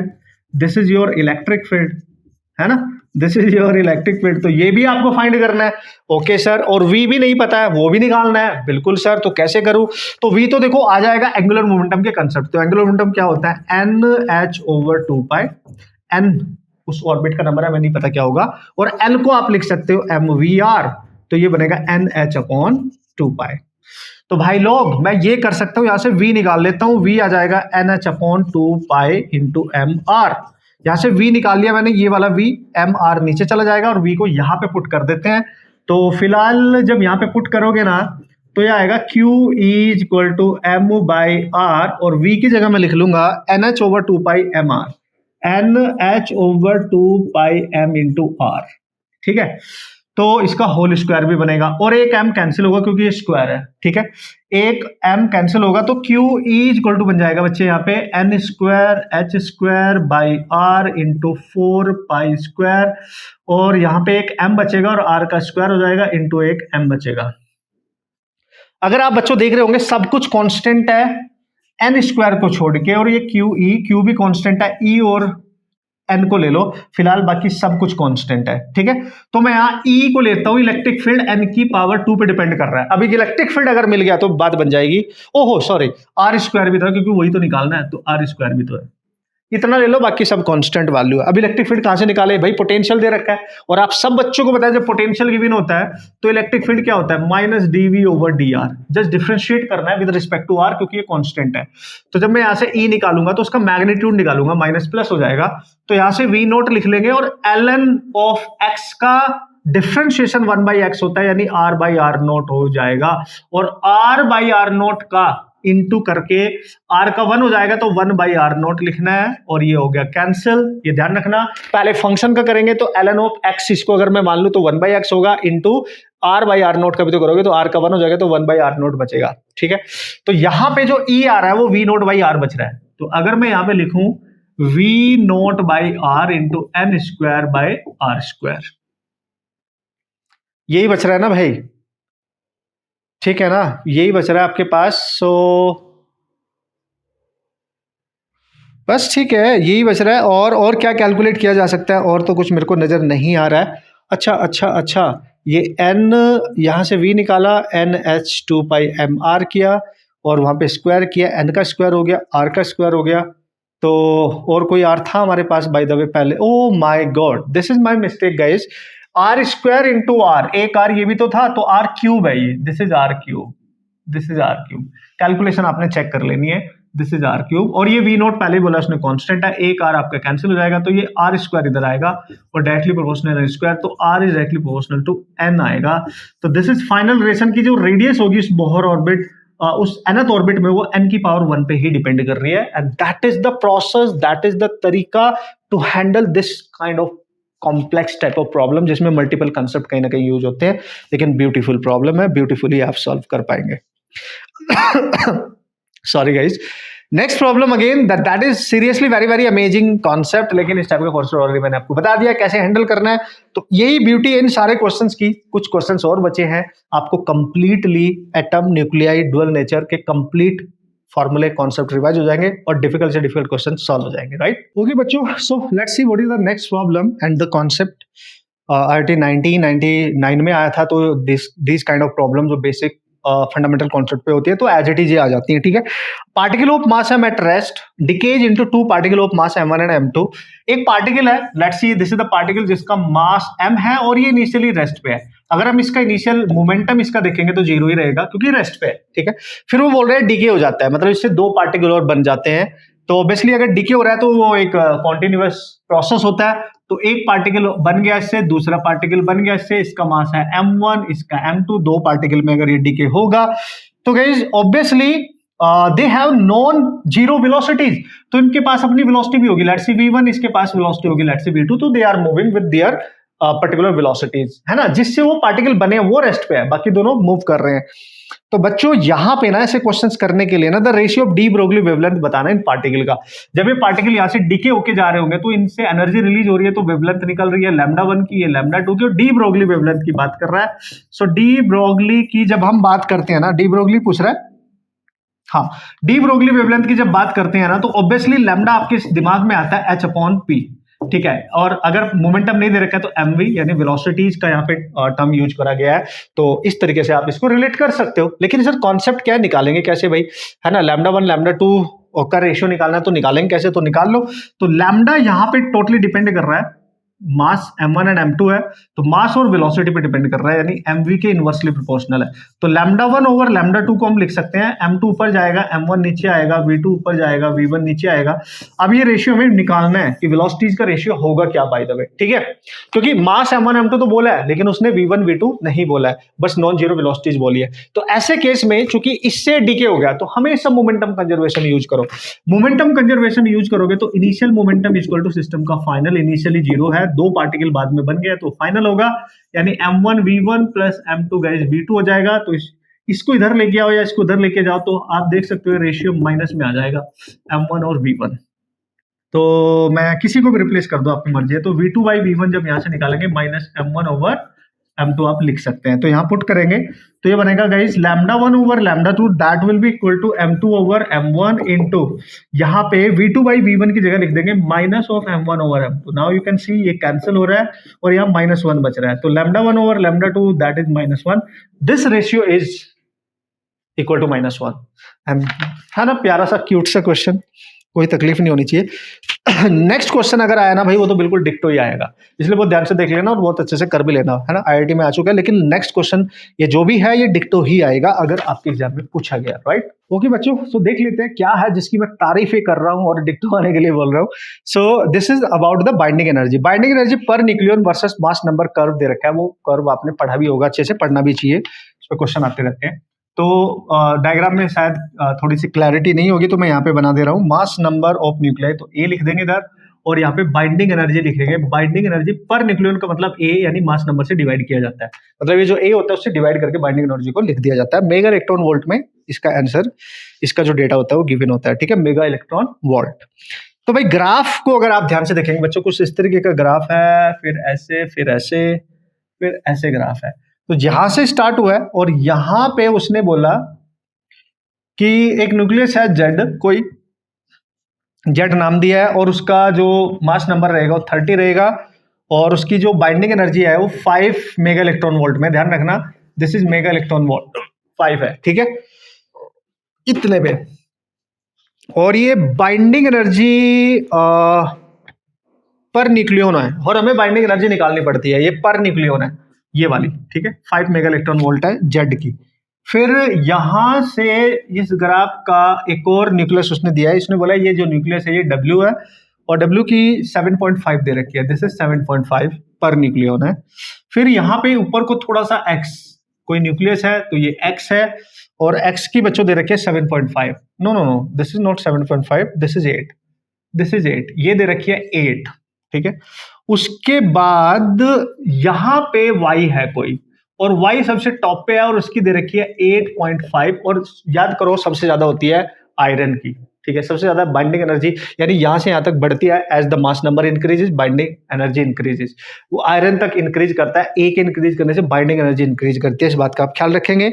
तो ये सबसे टॉप पे जो होगा ये आयरन के लिए होता है, वो इसकी सबसे ज्यादा होती है, और इतनी होती है लगभग 8.5 के आसपास होती है मेगा इलेक्ट्रॉन वोल्ट में, ठीक है, वो इसने दे रखी है। अब आपसे पता है क्या पूछ रहा है, वो पूछ रहा है W, X, Y and Z are 4 nuclei indicated on the curve. Yes, the process that would release energy, इनमें से कौन सा प्रोसेस है, ऑप्शन जो दे रखे हैं यहाँ पे, जो एनर्जी को रिलीज करेगा। तो सबसे पहले तो आपको ये पता होना चाहिए, इन गिवन प्रोसेस कॉन्सेप्ट देख लो पहले, क्या कैसे पहचान करनी है, यही सबसे इंपॉर्टेंट है। इस क्वेश्चन की लास्ट की लाइन है very very important, the process that would release energy, ठीक है, the given process that would, उसने बोला रिलीज, ठीक है, उसने बोला रिलीज क्या, एनर्जी, जो एनर्जी रिलीज करेगा। देखो भाई एनर्जी रिलीज तभी होती है जब वो जो प्रोसेस चल रहा हो, कोई रिएक्शन चल रही है, सपोज करो X से X1 प्लस X2 एक रिएक्शन बनी, तो ये इसकी प्रोडक्ट है ना, ये मैं आपको कॉन्सेप्ट बता रहा हूं, और ये इसका रिएक्टेंट है, ठीक है, रिएक्टेंट ज्यादा हो सकते हैं, मैंने एक लिया है। तो अगर इन दोनों की, यानी जो प्रोडक्ट होगी, यानी प्रोडक्ट की जो बाइंडिंग एनर्जी होगी, अगर वो रिएक्टेंट की बाइंडिंग एनर्जी ज्यादा है, तो अगर ये वाला केस है तो उस केस में एनर्जी रिलीज होती है। तो यही कंडीशन याद रखनी है, और इसी कंडीशन को आपने यहाँ मैच कराते हुए इन सब की जो प्रोसेस दे रखी है, आप इसमें डायरेक्ट नहीं कर सकते, आपको देखना पड़ेगा, हर चीज को अंडरस्टैंड करना पड़ेगा, और हर ऑप्शन को चेक करना पड़ेगा आपको, ठीक है। तो उसने पहला ऑप्शन दिया है, समझ गए होंगे आप, प्रोडक्ट जो बन रहा होगा गिवन ऑप्शन में, जो प्रोडक्ट होगा उसकी बाइंडिंग एनर्जी चेक करेंगे, जो रिएक्टेंट है उसकी बाइंडिंग एनर्जी चेक करेंगे, अगर प्रोडक्ट की ज्यादा आ रही है और इसकी कम आ रही है रिएक्टेंट की, है ना, तो वो रिलीज करेगा, तो उसी पे टिक करेंगे। पहला ऑप्शन है Y से बन रहा है, पहले ऑप्शन को अगर देखो आप ध्यान से, Y से बन रहा है कितना, 2Z, तो ये बन गया रिएक्टेंट इसके लिए, और ये Z का 2 अमाउंट है यहाँ पे, तो Z बन गया आपका प्रोडक्ट। तो हम क्या करेंगे, तो Z को प्रोडक्ट मानते हैं, उसकी एनर्जी निकाल देंगे, Z प्रोडक्ट बनेगा, तो Z की एनर्जी दे रखी है आपको पर न्यूक्लियन 5 है, और हमें बाइंडिंग एनर्जी चाहिए, पर न्यूक्लियन नहीं चाहिए, तो ये इसका A भी दे रखा है 30, तो उनको मल्टीप्लाई कर दो, तो यहाँ से बाइंडिंग एनर्जी आएगी केवल, तो ये आएगा 5 × 30, तो ये आएगा 150, यानी इतना मेगा इलेक्ट्रॉन वोल्ट, और ये 2 टाइम्स भी है, ठीक है। तो अगर मैं 2Z निकाल दूं यहाँ से, तो 2EZ मतलब 2EZ, तो आ जाएगा 300 मेगा इलेक्ट्रॉन वोल्ट, यानी इस पूरे की जो प्रोडक्ट की यहाँ पे बाइंडिंग एनर्जी है वो 300 इलेक्ट्रॉन वोल्ट मेगा में बन रही है। अब जो Y है उसकी देख लेते हैं, Y की तो ये रही 8.5, और Y का मास नंबर कितना दे रखा है, Y का मास नंबर दे रखा है 60, X का कितना दे रखा है, सिमिलरली X का दे रखा है 90, और W का दे रखा है आपका 120। तो भाई Y की अगर मैं बाइंडिंग एनर्जी निकालूंगा एज ए रिएक्टेंट, तो Y की आ जाएगी 8.5, उसका मास नंबर है 60, तो आप देख सकते हो 0, 6, 51, वही तो बहुत ज्यादा बन रही है, मेगा इलेक्ट्रॉन वोल्ट, ठीक है, ये बन रही है 510 बन रही है, तो वो 300 बन रही है। तो यहाँ पे रिएक्टेंट की ज्यादा है, यानी Y की ज्यादा है प्रोडक्ट से, यानी Z से, तो ये रिएक्टेंट की ज्यादा, तो उसमें एनर्जी रिलीज नहीं होगी, तो ये हमारा ऑप्शन करेक्ट नहीं है। हमने देखना है जो एरो के इस साइड में, राइट हैंड साइड में होगा, उसको प्रोडक्ट है, उसकी एनर्जी ज्यादा होनी चाहिए। इसी तरीके से आप सबकी चेक कर लो। अगर बच्चों आप देखेंगे यहाँ पे इसी तरीके का एक ऑप्शन और भी है, चलो बी ऑप्शन देख लेते हैं पहले। W एक और करके दिखा रहा हूं, बाकी आपने चेक करना है। जो बी ऑप्शन है, बी ऑप्शन जो है वो है W की जो रिएक्टेंट है वो दो प्रोडक्ट बना रहा है X प्लस Z। अगर आप W की बाइंडिंग एनर्जी देखेंगे तो W की बाइंडिंग एनर्जी पर न्यूक्लियन 7.5 है, लेकिन बाइंडिंग एनर्जी अगर निकालनी है तो A से मल्टीप्लाई करना है, तो उसका A कितना है 120, तो इसमें मल्टीप्लाई करोगे तो ये आ जाएगा 120 इंटू 7.5, और इससे X प्लस Z में जा रहा है, X की कितनी है 8 और इंटू 90, तो 8 इंटू 90 हो जाएगा, प्लस Z आ गया, Z की 5 इंटू 30 यानी 150। तो भाई अगर इसको मल्टीप्लाई कर रहे हो आप बच्चों, देखो ये नंबर बड़ा है, ये नंबर ये ऐड होके भी इसके जितना नहीं हो पाएगा, तो यहाँ पे भी रिएक्टेंट ग्रेटर है, तो ये वाला ऑप्शन भी करेक्ट नहीं माना जाएगा। अब रिमेनिंग 2 ऑप्शन आपने खुद देख लेने हैं, कौन सा करेक्ट होगा मेरे को बता भी देना, और कर लेंगे। अब आप, मैंने तरीका बता दिया आपको कैसे डील करना है, ठीक है, मस्त, एकदम मस्त सर। चलते हैं भाई नेक्स्ट प्रॉब्लम, और लास्ट 2 प्रॉब्लम है, एंड उनमें से एक वन ऑफ द ऐसा क्वेश्चन है जो बहुत बार रिपीट हो चुका है आपके एग्जाम में भी और अदर एग्जाम में भी, और एक क्वेश्चन बिल्कुल नया है और वो सब्जेक्टिव से मैंने उसको उठाया है, IIT के सब्जेक्टिव से। तो ऐसे क्वेश्चंस बहुत अमेजिंग क्वेश्चंस होते हैं कैलकुलेशन वाइज, राइट। चलो भाई प्यारे बच्चों, देख लेते हैं नेक्स्ट प्रॉब्लम। और उसने बोला, देखो लास्ट के 2 प्रॉब्लम कॉन्सेप्ट क्या है वो तो मैं बताऊंगा ही बताऊंगा, लेकिन उसमें कैलकुलेशन पे आपने बेहद खासा ख्याल रखना है, क्योंकि वो कैलकुलेशन वाइज डिफिकल्ट हो जाते हैं, कैलकुलेशन की वजह से भी क्वेश्चन ज्यादा डिफिकल्ट बन जाता है। इजी कॉन्सेप्ट होता है लेकिन कैलकुलेशन अच्छी हो जाती है। कंसीडर द गिवन रिएक्शन, एक गिवन रिएक्शन दे रखी है, आप देख सकते हो यहाँ पे ड्यूटेरियम की 2 ड्यूटेरियम मिलकर एक हीलियम का न्यूक्लियस बना रहे हो ऑब्वियसली, तो रिएक्शन दे रखी है 1s2 प्लस 1s2, और ये बना देगा आपका 2He4। तो ये 2 बन के 1 बना रहे हैं, तो ये रिएक्टेंट है आपके, दीज आर द रिएक्टेंट्स, और ये आपका प्रोडक्ट बन रहा है, एक ही बन रहा है क्योंकि हीलियम का एक न्यूक्लियस है, प्लस कुछ एनर्जी रिलीज होगी, कुछ एनर्जी यहाँ पे रिलीज हो रही है Q। मास ऑफ ड्यूटेरियम जो एटम है उनके मास दे रखे हैं, यानी इसका मास, ये दोनों हैं, तो अगर हम 1s2 का एक का मास लिखेंगे तो वो दे रखा है 2.0141 U मतलब AMU में मास दे रखा है, ध्यान रखेंगे, एटॉमिक मास यूनिट है, ठीक है। और मास ऑफ हीलियम एटम, यानी हीलियम वाले का मास दे रखा है, यानी 2He4 का मास जो दे रखा है इसका 4.00। जब मास गिवन हो तो पता है हमें क्या करना है, जब मास गिवन होगा तो हमें पता है क्या करना है, bye the way. And this is a nuclear, कौन सी रिएक्शन है, ऑब्वियसली वो पूछ रहा है कौन सी रिएक्शन है, तो जो छोटे छोटे 2 न्यूक्लियाई मिलकर एक बड़ा न्यूक्लियाई बना रहे हैं, तो फ्यूजन है ऑब्वियसली, ये एक फ्यूजन रिएक्शन है, ये ब्लास्ट होके ये थोड़े ही बना रहे हैं, फ्यूज होके बना रहे हैं ऑब्वियसली, तो फ्यूजन है, इसमें तो कोई प्रॉब्लम नहीं होनी चाहिए। And in which the energy Q released energy निकालनी है, यानी जो एनर्जी है Q रिलीज्ड जो एनर्जी है वो निकालनी है। तो जब रिलीज एनर्जी होती है तो प्रोडक्ट माइनस रिएक्टेंट करेंगे, क्योंकि ये ज्यादा होगा ये कम होगा, ठीक है। तो हम क्या करेंगे, Q रिलीज्ड एनर्जी निकालने के लिए बच्चों, तो ऑब्वियसली हमारे को यहाँ पे निकालना पड़ेगा, क्योंकि यहाँ पे देखो इनकी बाइंडिंग एनर्जी नहीं दे रखी है, अगर वो होती तो फिर डायरेक्ट क्वेश्चन बन जाना था, सब्ट्रैक्ट कर लेंगे हम, लेकिन यहाँ पे मास दे रखे। जब भी मास गिवन हो ना, मास डिफेक्ट वाला कॉन्सेप्ट यूज करो, delta M into 931.5 mega electron volt है, इससे मल्टीप्लाई करना है। थोड़ा इजी बनाने के लिए अप्रोक्सीमेट सेम ही आंसर आएगा, डेल्टा M इंटू 932 से मल्टीप्लाई कर लेना, मेगा इलेक्ट्रॉन वोल्ट में आपका आंसर आएगा। बस Q एनर्जी रिलीज के लिए डेल्टा M। हाँ, अगर यहाँ पे इनकी, इसकी और इसकी बाइंडिंग एनर्जी पर न्यूक्लियन या डायरेक्ट बाइंडिंग एनर्जी गिवन होती, तब हम डायरेक्ट ही कर लेते, ये एनर्जी होगी एनर्जी ऑफ प्रोडक्ट से माइनस एनर्जी ऑफ रिएक्टेंट से, और ये जो एनर्जी लेते हैं बाइंडिंग एनर्जी लेते हैं, पर न्यूक्लियन नहीं। अगर पर न्यूक्लियन गिवन होगी तो A से मल्टीप्लाई करके उसको बाइंडिंग एनर्जी बना लेंगे, समझ गए। लेकिन यहाँ पे चूंकि मास दे रखे हैं तो डेल्टा M निकालना है, और बच्चों डेल्टा M निकालने का तरीका आप सबको पता है, डेल्टा M कैसे निकालोगे, तो चूंकि ये ज्यादा है और ये वाला कम रहेगा आपके पास, तो इस बात का आप ख्याल रखेंगे। लेकिन डेल्टा M आपने निकालना है, तो हाँ, इसके मासेज है, ये 2 छोटे छोटे न्यूक्लियर मिलकर एक बड़ा बना रहे हैं, तो इसमें से इसको सब्ट्रैक्ट कर सकते हो आप, और डायरेक्ट आपका डेल्टा M भी आ जाएगा। तो हम क्या करेंगे, डेल्टा M निकालने के लिए जो आपके ये वाले मास है, यानी 2 है तो 2 से मल्टीप्लाई कर दो, और 1 का मास कितना है, ये है, तो 2.0141, और माइनस कर दो, ये तो अकेला ही है, 4.0024 ये आ जाएगा। फिर आपको एटॉमिक मास यूनिट को कन्वर्ट करने की जरूरत नहीं है क्योंकि 932 से आपने मल्टीप्लाई ऑलरेडी कर दिया है। बस इसको मल्टीप्लाई करके यहाँ से डेल्टा में निकालो, यहाँ मल्टीप्लाई करो, क्यू की वैल्यू आएगी यहाँ से निकल के। इतना सा प्रोसेस तुम्हें खुद करना पड़ेगा और लगभग 24 के आसपास आएगी। क्यू की वैल्यू लगभग 24 मेगा इलेक्ट्रॉन वोल्ट आएगी। बस आपके लिए मैं क्या छोड़ रहा हूँ कैलकुलेशन में गाइस कि डेल्टा एम इससे 2 से मल्टीप्लाई करो, इसको सब्ट्रैक्ट कर दो, यहाँ से जो भी आएगा 932 के साथ मल्टीप्लाई करना। बचपन वाली कैलकुलेशन आपके काम आने वाली है, ठीक है। बचपन में नहीं करते थे 3 अंकों की गुणा समझ गए। Now see what is the next and the last problem. हाँ, वो मैंने आपको बता दिया कि यार कभी कभी इसमें डायरेक्ट बाइंडिंग एनर्जी गिवन होती है, तो फिर वहां पे वो आप प्रोडक्ट माइनस रिएक्टेंट कर सकते हैं, ठीक है। तो एक ब्यूटीफुल प्रॉब्लम है एंड लास्ट प्रॉब्लम है गाइस, जिसमें कोई शक नहीं, एक बेस्ट प्रॉब्लम आप मान सकते हैं। तो ऐसा क्वेश्चन अगर आ गया तो नया क्वेश्चन आपके लिए बनाए, क्योंकि IIT एडवांस के सब्जेक्टिव प्रॉब्लम से ऑब्जेक्टिव बनाया गया है, ठीक है, आप सबके लिए। The recoil speed of hydrogen atom, hydrogen atom उसकी रिकॉइल स्पीड की बात कर रहा है। अगर हमारे पास एक हाइड्रोजन एटम है और वो बात कर रहा है उसकी रिकॉइल की, रिकॉइल स्पीड की बात कर रहा है, तो हाउ टू फाइंड, यानी वी निकालना है उसका, ठीक है। How to find this after it emits a photon. जब उस हाइड्रोजन एटम में से एक फोटोन रिलीज होता है, फोटोन रिलीज होगा ऑब्वियसली, तो फोटोन के रिलीज होने से उसको एक वेलोसिटी मिलेगी, रिकॉइल वेलोसिटी जिसको आप कह सकते हैं। तो in going from the state, जब वो n फिफ्थ स्टेट से 1 स्टेट में जा रहा होगा, यानी अगर ये n फिफ्थ स्टेट है और ये ग्राउंड स्टेट आपकी 1 है, जब वो यहाँ से यहाँ जा रहा होगा तो एनर्जी रिलीज हो रही है, तो फोटोन की एनर्जी होती है, तो फोटोन रिलीज हो रहा होगा, तो ऑब्वियसली तो n फिफ्थ से n 1 पे जाएगा, तो स्टेट के नंबर आपको दे दिए हैं, ये अच्छी बात है। और फोटोन की एनर्जी hc/λ या h आप मान सकते हैं। तो बताओ रिकॉइल वेलोसिटी को क्या होगी। तो इंपॉर्टेंट थिंग इज दैट कि how to find recoil velocity guys.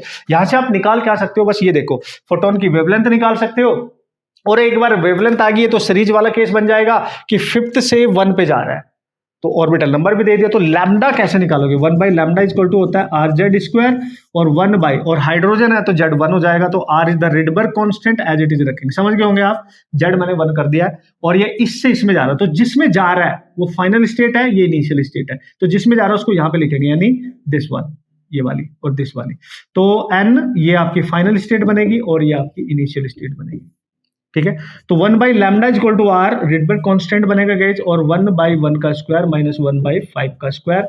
इसको आप सॉल्व करेंगे तो ये आ जाएगा R इंटू 25, एलसीएम ले लेंगे -1, तो 24/25 बच रहा है। तो अगर मैं यहाँ से लैम्डा निकाल लूं तो गाइस लैम्डा यहाँ से निकल के आ रहा है 25/24 इंटू R, ये लैम्डा आ गया, उसकी वेवलेंथ आ गई। और अगर वेवलेंथ आ गई तो ऑब्वियसली वो मूवमेंट कर रहा है, तो हमारे को निकालना है उसका वेलोसिटी, और वेलोसिटी के निकालने के लिए आपको यहाँ पे यूज करना पड़ेगा, फोटोन के केस की बात कर रहा है तो डी ब्रोगली वेवलेंथ की हम यहाँ पे फॉर्मूला यूज कर सकते हैं क्या? हाँ कर सकते हैं, वो वाला फॉर्मूला हम पार्टिकल और वेव दोनों के लिए वैलिड है, तो हम यूज कर सकते हैं। तो lambda equal to h by क्या बनेगा p, क्यों? क्योंकि हमें वेलोसिटी निकालनी है, तो h बाई हम इसको लिख सकते हैं mv। तो यहां से देख लो लैम्डा की जगह हम लिखेंगे 25/24R, और यहाँ जाएगा h by m into v. तो बच्चों यहाँ से जो v निकल के आएगा, v आएगा, इसको यहाँ पे लेके जाओ, इसके ऊपर लेके जाएंगे, 24R h बाई आ जाएगा 25 इंटू m। ये सारी वैल्यू यहाँ पे लिखनी पड़ेगी। रेडबर्ग कांस्टेंट की वैल्यू 1.007 10⁻⁷ इतना कुछ लगभग बनेगा 7, और पूरी की पूरी जो वैल्यू होती है 097, सॉरी दिस इज 97, ठीक है, इंटू 10⁻⁷ बनेगा, और प्लैंक्स कांस्टेंट 6.63 इंटू 10⁻⁻34। ये तो सब बच्चों को याद ही होगा ऑब्वियसली, ये सारा डेटा आप लिख लेंगे। और क्या है, और क्या चाहिए, मास, और मास है, और चूंकि किसकी बात कर रहा है, फोटोन की 1.67 10⁻⁻27 होता है, ये पता है। फोटोन का जो मास रहेगा वो 1.67 इंटू 10⁻⁻27 रहेगा। ये देख लो यहाँ पे, ये कैलकुलेशन तुम्हें धुरंधर करनी पड़ेगी, ये सारी वैल्यू पुट करके v निकालेंगे, तो v लगभग यहाँ से देखी गई है बच्चों, जो आंसर दे रखा है उसने 4.1 लगभग 78 मीटर पर सेकेंड। इस तरीके से आप डील कर सकते हैं, इस तरीके से आपको अप्रोच करना है, इस तरीके से ये बेहतरीन सा क्वेश्चन सॉल्व करना है। बस फंसोगे कहाँ, कैलकुलेशन, इस पे ध्यान देना है। ये मैंने आपको बना के दे दिया है कि कैसे आप सॉल्व कर सकते हैं। ओके भाई धुरंधर खिलाड़ियों, एंड ऑल दीज प्रॉब्लम हमने डिस्कस कर लिया। लेक्चर कंप्लीट हो चुका है। लेक्चर कितना भी लेंदी हो, लेकिन आपका ये लेक्चर आपके एटम को, न्यूक्लियाई को, डुअल नेचर को कंप्लीट करता है। That is seriously very amazing thing कि इसको कंप्लीट करने के बाद फुल कॉन्फिडेंस आपका आएगा। नीट के पीवाईक्यू आप कर सकते हैं, नहीं कर पाएंगे उसकी प्लेलिस्ट भी आपको मेरे चैनल पे मिल जाएगी, राइट। अगर आपको कोई डिफिकल्टी आ रही है, हर चैप्टर के पीवाईक्यूज मैंने डाल रखे हैं, लेकिन ये आईआईटी के क्वेश्चन सॉल्व करने के बाद तो कॉन्फिडेंस बढ़ने वाला है हर बच्चे का। भाई कहीं भी पढ़ रहा है देश में, कहीं भी किसी भी कोचिंग में, ऑनलाइन ऑफलाइन व्हाटएवर, आप प्रैक्टिस करेंगे इस सीरीज की तो ये आपको एक बहुत तगड़ा कॉन्फिडेंस देगी प्रॉब्लम सॉल्विंग में। तरीके सिखाएंगे, कॉन्सेप्ट के एप्लीकेशन सिखाएंगे, सब कुछ सिखाएंगे। मिलूंगा नेक्स्ट लेक्चर में, क्योंकि मॉडर्न फिजिक्स के 3 लेक्चर होने वाले हैं, क्योंकि बहुत बड़ा है तो हम चैप्टर वाइज उसको कैटेगराइज करेंगे। मैं बता दूंगा इसमें मैंने क्या क्या कवर किया है। ठीक है गाइस, टेक केयर, अपना ख्याल रखिए। कमेंट करके जरूर बताना, कोई भी डाउट होगा, कैसे भी अप्रिशिएट भी करना, कमेंट करके जरूर बताना। हम आपके लिए मेहनत करते रहेंगे, और जैसे कि मैंने आपको बताया बहुत सारी सीरीज मैं आपके लिए लेके आऊंगा आपके एग्जाम के लिए, जो आपको बहुत बहुत बहुत स्ट्रॉन्ग बनाने वाले हैं। Okay guys, all the best.